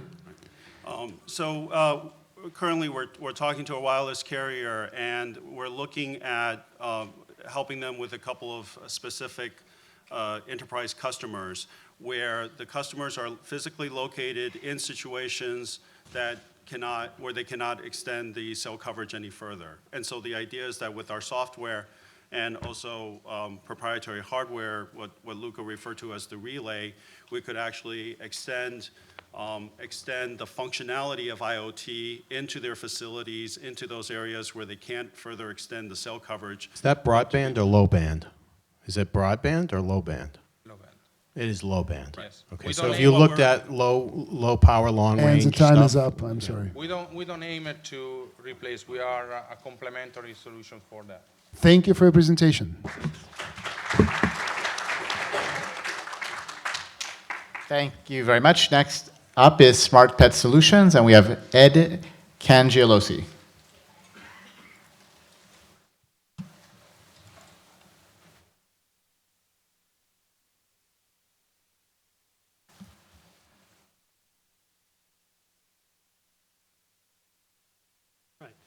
Thank you, everyone. Thank you for sticking around. My name is Ed Cangialosi. I'm the CEO of SmartPet. We are an Internet of Things company. We're working on finding a niche within the pet environment. We decided that we wanted to get into this and we needed to find an area that wasn't being exploited by large data companies. And so what we've done is taken a look. Sorry. Get there at the right slide. All right, what we did was we tried to look into what was happening, as I said, in the pet market. What we discovered there is that there is a problem, in fact. It's a very large market. It's a $60 billion market, in fact. About 14 billion of that is devices. About 12 billion of that is actually dry food for cats and dogs. There are 190 million pet cats and dogs. Over half of them are overweight or obese. So actually the product that we're building is a smart pet feeder. It's the hardware device in particular, and it's linked to a database and software. So the way that it works is that you would buy our device, you get home, you download the app, you put in some parameters about your pet, basically age, size, weight, those kinds of activity levels. You scan the food that you're feeding, and that accesses the database so that we can provide you with information about what an appropriate amount of food would be for your pet to be healthy, hopefully reduce its weight. And also at that same time, now we know what you're feeding, and that gives us an opportunity for some other things like a pet food subscription service we think that would make us money. And also that database provides access as a port to the pet food companies. We think that no one's collecting data at this level that could then be used to feed back to those guys and also generate us some revenue. And so you load the feeder, and then you set the timing on it. You can also automatically feed, and that'll help control your pet's weight. And so the way that we're going to market this is through experiential. This is a new product. It's a new niche. There are some others out there I'll talk about. But essentially it means getting out to where our customers are, meaning pet shows, consumer trade shows, et cetera, others, and then certainly working with consumer direct and breeders. We think the breeders might be a good outlet as well, because it's sort of the Gerber model. Get your pet started off on the right foot from day one rather than let them get overweight. So as I mentioned, some of the other ways we'll market. Some competitors. There are some folks out there on the market, but for the most part, they're either toys, meaning that there's something that you can like video chat with your dog and get it a treat, or you can have a laser tag game and talk to your cat, but they're not really data collection points if they're not toys, and so we think that makes us different. The way that we're going to generate revenue is by selling the unit directly through our own website. We'll use third-party sales online.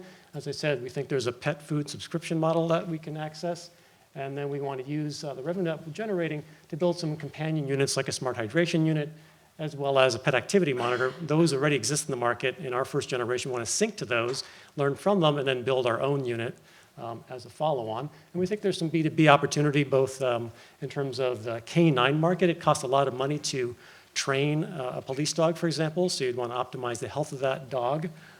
And so we think there's an opportunity there. And as I mentioned, a data collection partnership is a real important thing for us. This financial projection really is about 2 generations down. Right now, we're building the prototype. We're using IPS to do that, as a matter of fact. We're going to be taking this spring. I'm at Columbia Business School. I work there as a major gift officer. I'm also entering the greenhouse program to work on furthering developing this over the course of the spring. We're going to do a family and friends round initially to build our beta run, and then from there go to like an Indiegogo to sell that to get our beta testers and get feedback to really develop the product that would end up at this level, which was where we'll really be selling it and able to use that revenue to kind of develop the other products that I talked about.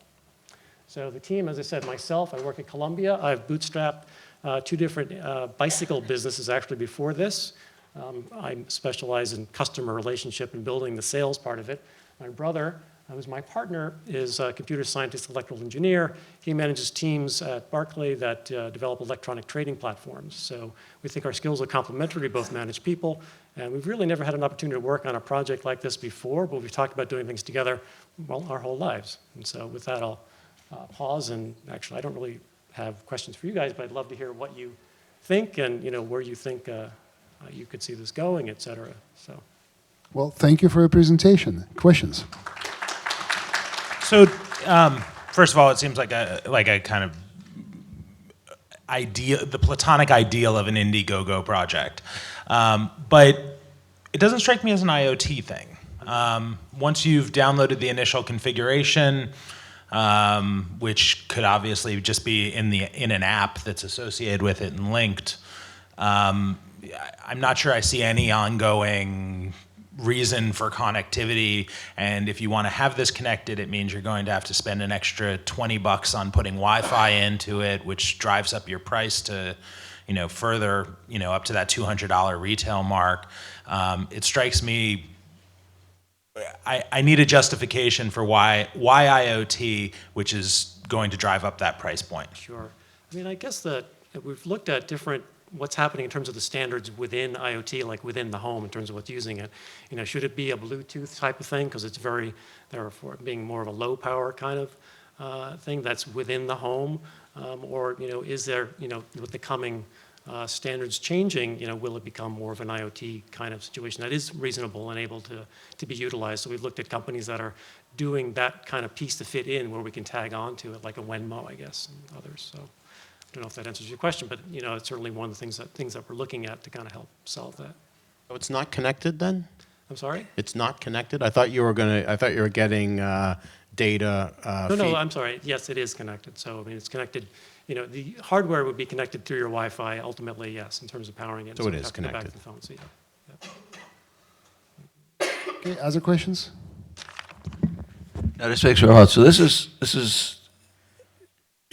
not part of the integrated home. It's a standalone application for supporting the pets in the house. Right.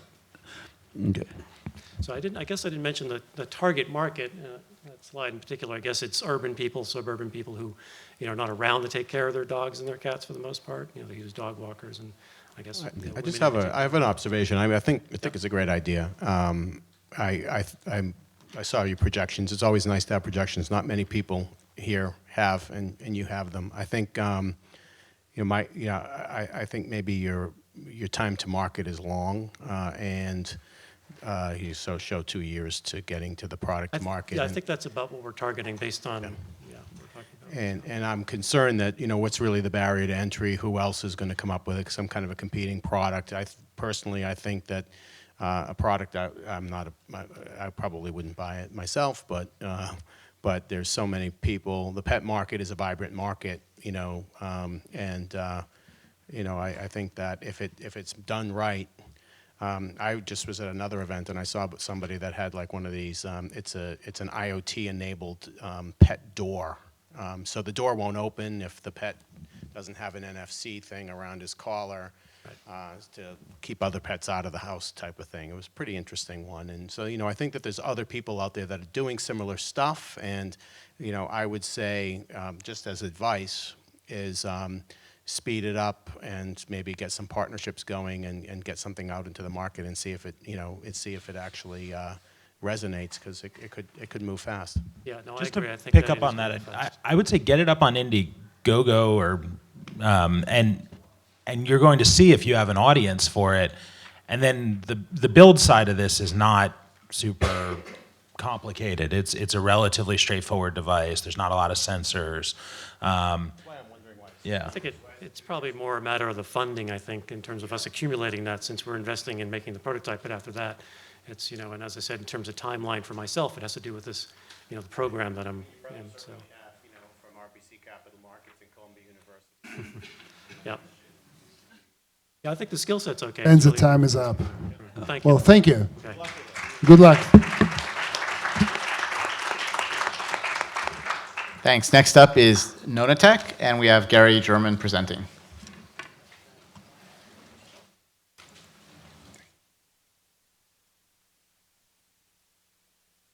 Control that clicker.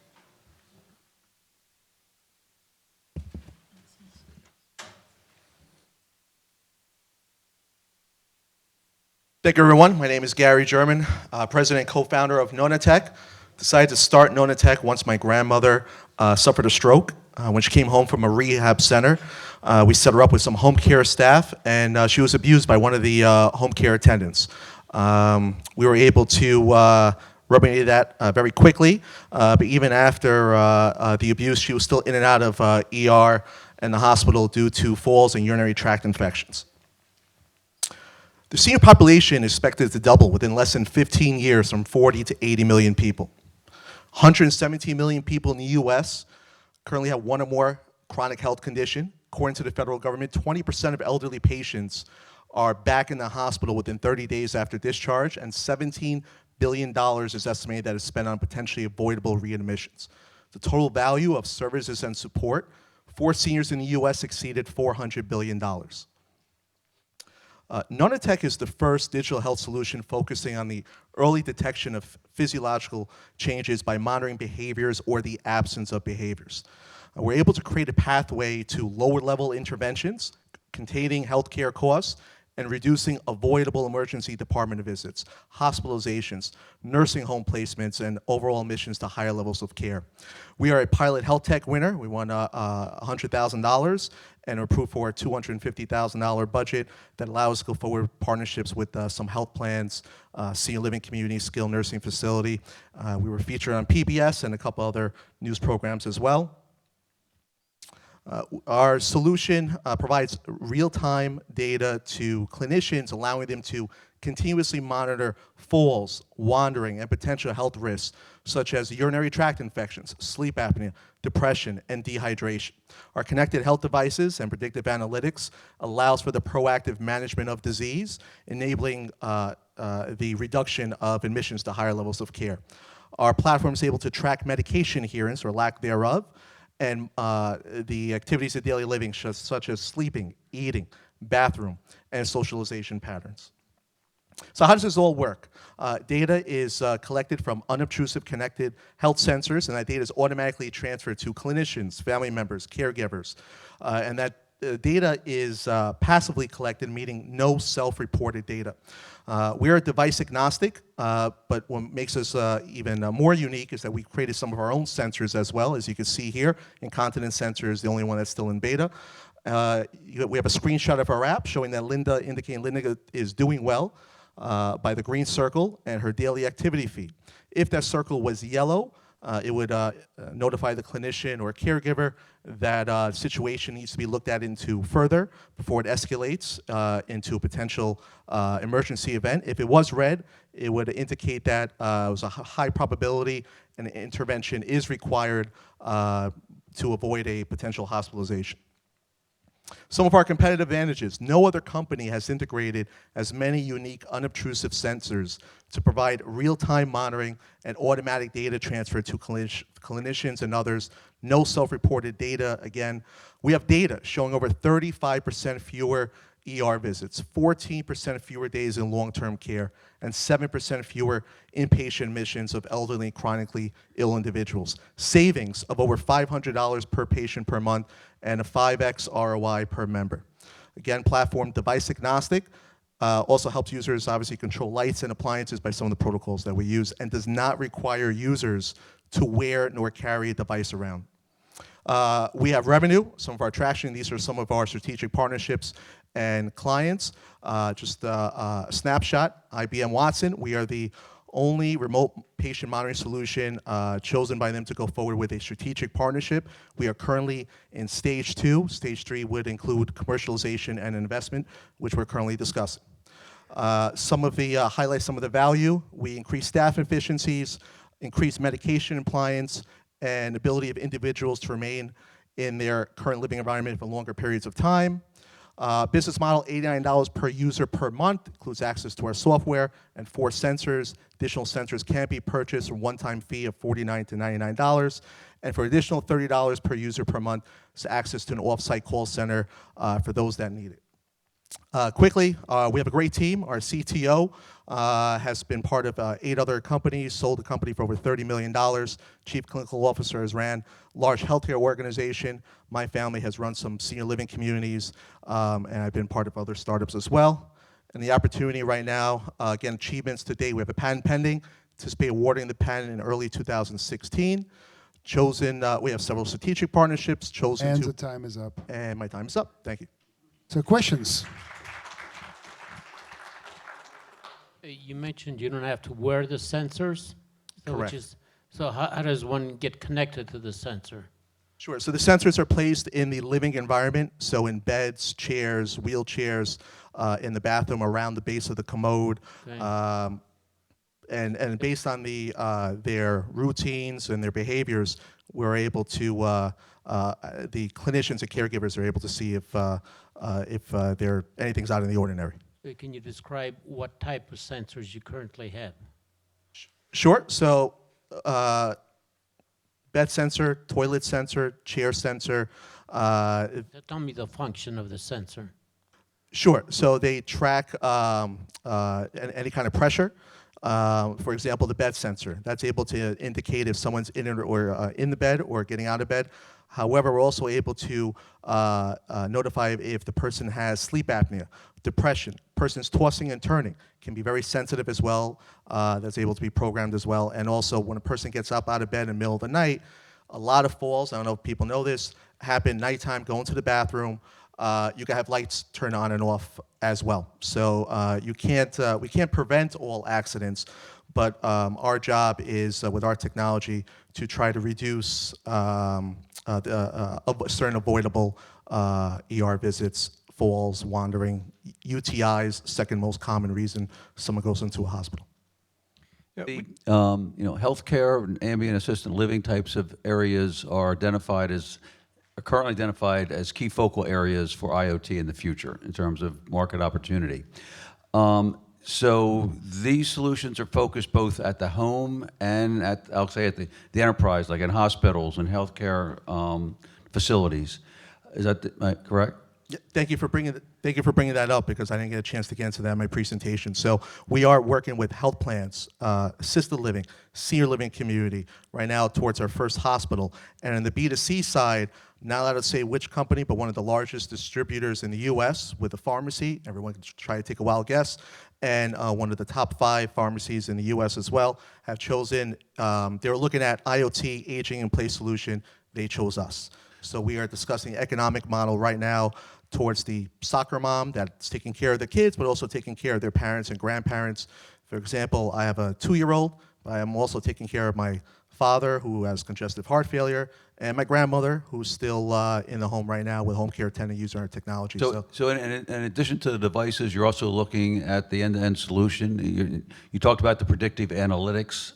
Is this all part of the solution that you're addressing? Correct. So our rules-based algorithms enable notifications not only when thresholds are reached, but also when concerning trends are detected. So it's more than just sensing. It's actually the analysis, the analytics, the predictive planning, things of that nature that are all built into this solution. Absolutely. We have trends and graphs as well letting them into. Okay. Which side of the HIPAA compliance do you fall on? Do you have to protect this data, or is it like no? We're fully HIPAA compliant, absolutely. Gateway that everything connects to? Yeah, so we've partnered with some Z-Wave controllers and works right with those. Gateway in the home. Correct. Gateway in the home, but we've also partnered with some telecom, so Wi-Fi and also cellular connectivity as well. But that partnership benefits us as well because they are doing some distribution for us. We're the first company that was partnered with Sprint's New York healthcare group. At the end of the day, they're looking to push data, and they believe they could sell a lot of data by distributing, and they already got us in front of some healthcare partners. The sensors are connecting to a hub, and so you make the software that runs on that hub. Correct. And then you're also making what that connects to on the other end. So you're making the cloud, and then from the cloud out to the app. Yes. Okay. And where are you getting Medicare codes? And I'm sorry, the time is up. I'd love to answer afterwards. Okay. Thank you very much. Thank you. And we're on to our last presenter. Yeah, next up is Yanis Sampalis from Tail Talk.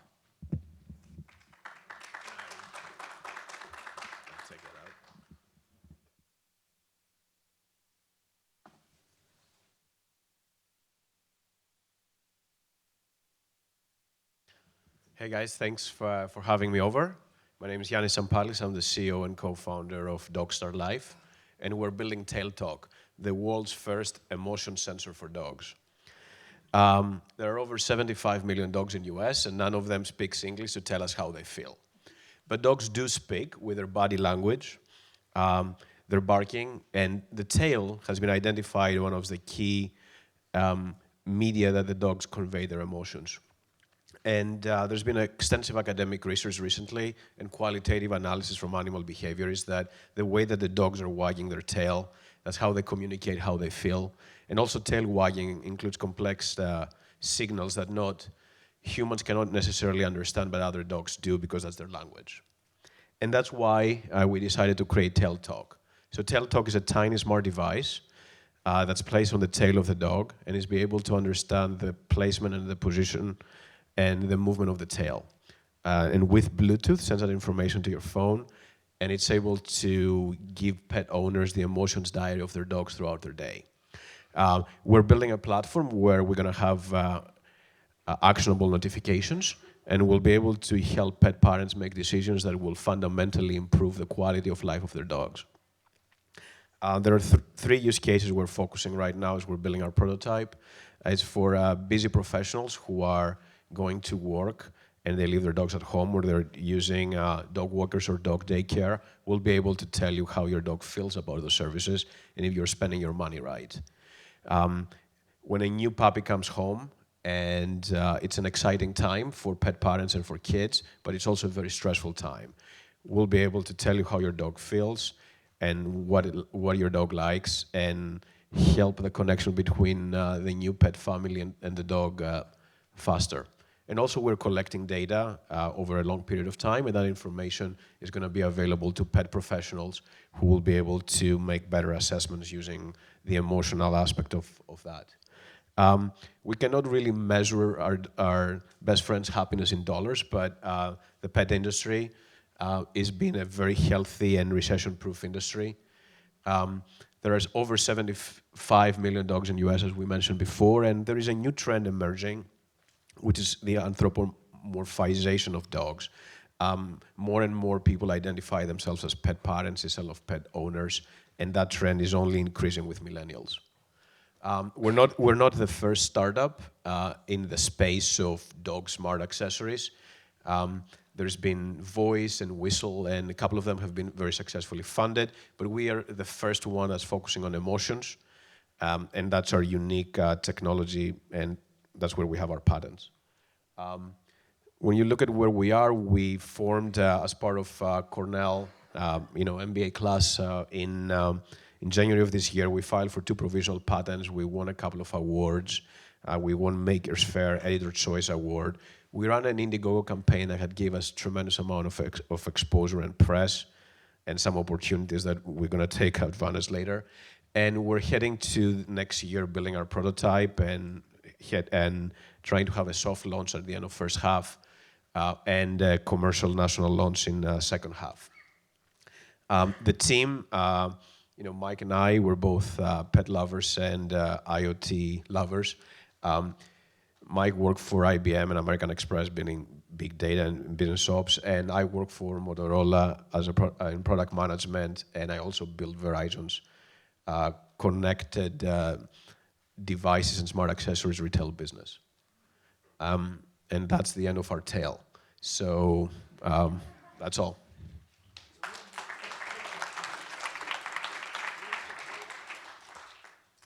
Would it be true to say that you're the first company chasing the tail? That's correct. In a blink of an eye. But let me ask you a serious question. How do dogs feel about having something attached to their tail? No, that's a great question, actually. That was the first thing that we have to prove to ourselves that actually works. So we did the IDO method of failing fast. And the first thing that we did is we started attaching Velcros and headbands and different things on dog tails. And one of the things that we very quickly identified was that dogs do not care as long as the product is lightweight and doesn't have parts that are sticking out. And we have a very good video actually for over 2 minutes. Then when we filmed our Indiegogo video, I took an amateur footage of the dogs where the protagonist is wearing it, and you will see that they're interacting normally. They're not bothered at all. So we have a lot of confidence towards that. As long as we can, miniaturization can be achieved up to a specific point, but we're comfortable with that. When was your Indiegogo campaign and how much did you raise? we finished the Indigo campaign November 5th. We raised 43,000. We had asked for 100. We have over 300 backers. We got tremendous amount of press. And some of those interviews, we got a lot of attention internationally. That's and people actually wanted to partner with us for trials, but we're still building a prototype. And do you have a sense of what the cost of this would be? We're using the smart system, the algorithm, and the platform.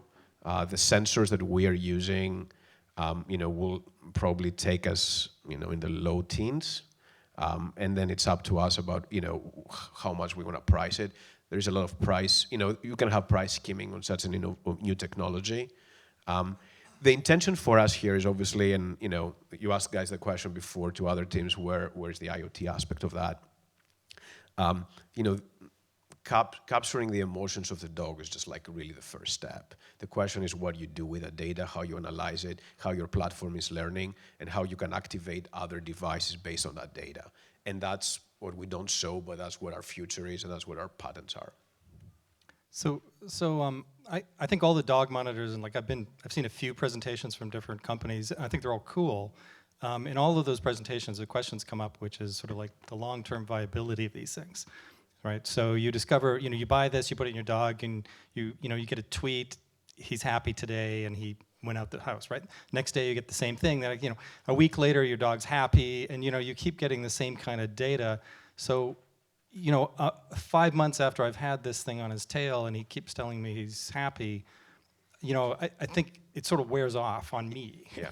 Right? So what's your thoughts about, okay, how do you keep the engagement? I think it's really a matter of engagement. Yeah, absolutely. Because I'm not going to go tell my grandmother to get one for her cat if I'm bored with mine. So.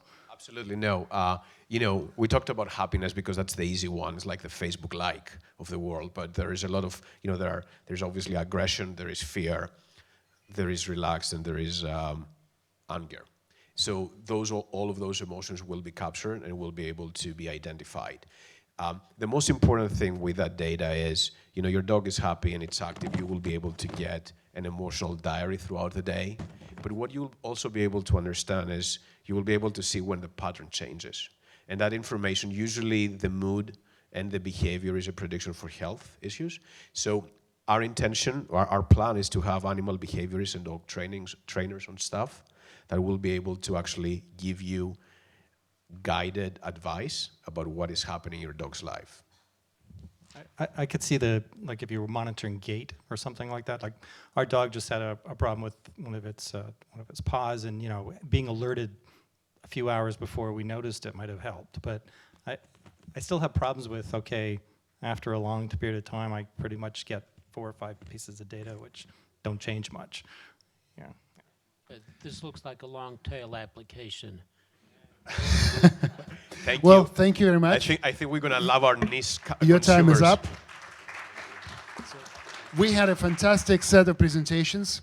Thank you, all of the startups. What we have to do right now, since we're running a little bit behind the time, is Mitchell will go through all of the sponsors' prizes and local announcements. In the meantime, we will try to tabulate the results from our panel to figure out who won the first prize. So stay tuned. We'll be back in a couple of minutes.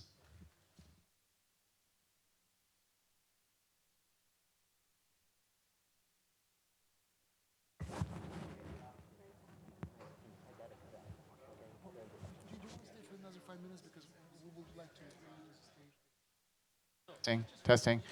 Okay, we're going to get to the awards in just a minute. First of all, we'll do member announcements. We have a couple of minutes for member announcements. You get 20 seconds. If you have something to announce, you have a job that you're offering, you're looking for some specific work.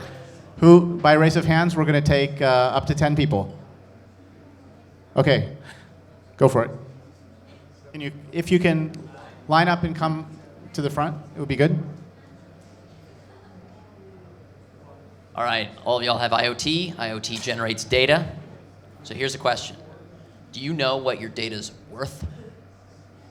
Would you like to know what your data's worth? Maybe to somebody outside your specific industry? Somebody who could make some use of it, anonymized, not anonymized, come to dmi.io. Also, you've probably got great predictive algorithms. If you have an idea about some data that would help you solve a problem, come and we've got stuff. Nate, just come see me, DMI. Okay, anyone else? Announcement. Hi, my name is Keith Ozar. I just recently left my company, 3D Systems. I'm looking for a marketing job. You might know the word MakerBot. That's probably because of me. I was director of marketing when there was 25 people at MakerBot. I got my CEO on the Colbert Report. I'm really great at customer engagement, really branding your company. If you want to learn about marketing, and actually what I saw today is a lot of people don't know who their customers are. Why do they need your product? Can I use it? Talk to me. I'm really interested in working. Thank you. Great. Thanks, Keith. Anyone else have an announcement? Okay. Excuse me. Two over here. This is Sayantani. I am volunteering at Argo. I'm a founder member there, but since I'm an international student, I still need to stay in this country. I do need a complete proper job, which is more than 40 hours now. So yeah, I am looking for more of data analysis, GIS analysis kind of job. So if you know something, please do let me know. Hi, again, my name is Kristen Cattell, and I'm here on behalf of Beatrice Witzgall at Lumify. And she is looking for technical assistance and somebody who can provide review of her software. So if anyone is interested in that, even on a consulting basis, please get in touch with me. Thank you. Thank you. Any other All right. announcements? We have one or two. 1 second.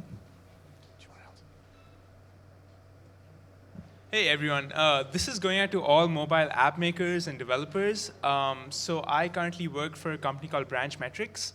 And if you are a mobile app maker and you're looking for a way to attract more users or kind of have a way to track where exactly your users are coming from, please come talk to me, because that's exactly what we do at Branch. We provide you with a software kit which helps you track where your users are coming from so you can optimize your app to further, fit your user base. So please do come approach me and we can talk about it. Thank you.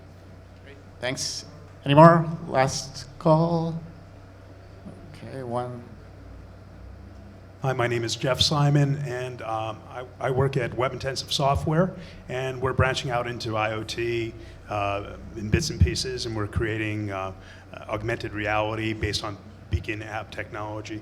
And two things that I'm doing right now, I'm obviously hawking my company, and also I'm looking for a project manager. If you or somebody you know is a project manager who has client-facing skills and the capability to do some coding, especially with large data, please talk to me. Thank you. All right. Thank you. So why don't we now learn who won the competition today? It was a very, very close tie for the first spot. The winner is Nonatech. Congratulations. You won the first spot. And we would like to invite you here on the stage, along with all of our panelists, so we can take a picture. So everyone is here. So congratulations. It means that we will see you in Milan. Пожалуйста. Excellent. I would like to ask you, come closer here, so we all can fit. I would like to ask you to give a tremendous round of applause to our panelists, their wisdom, contribution, and most importantly, time today.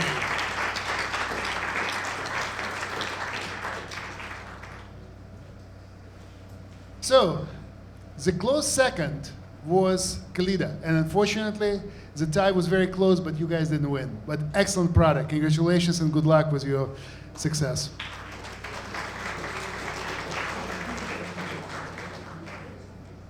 Just stay here for a second. There is something from IEEE, so you remember that you were here and you greatly appreciate it.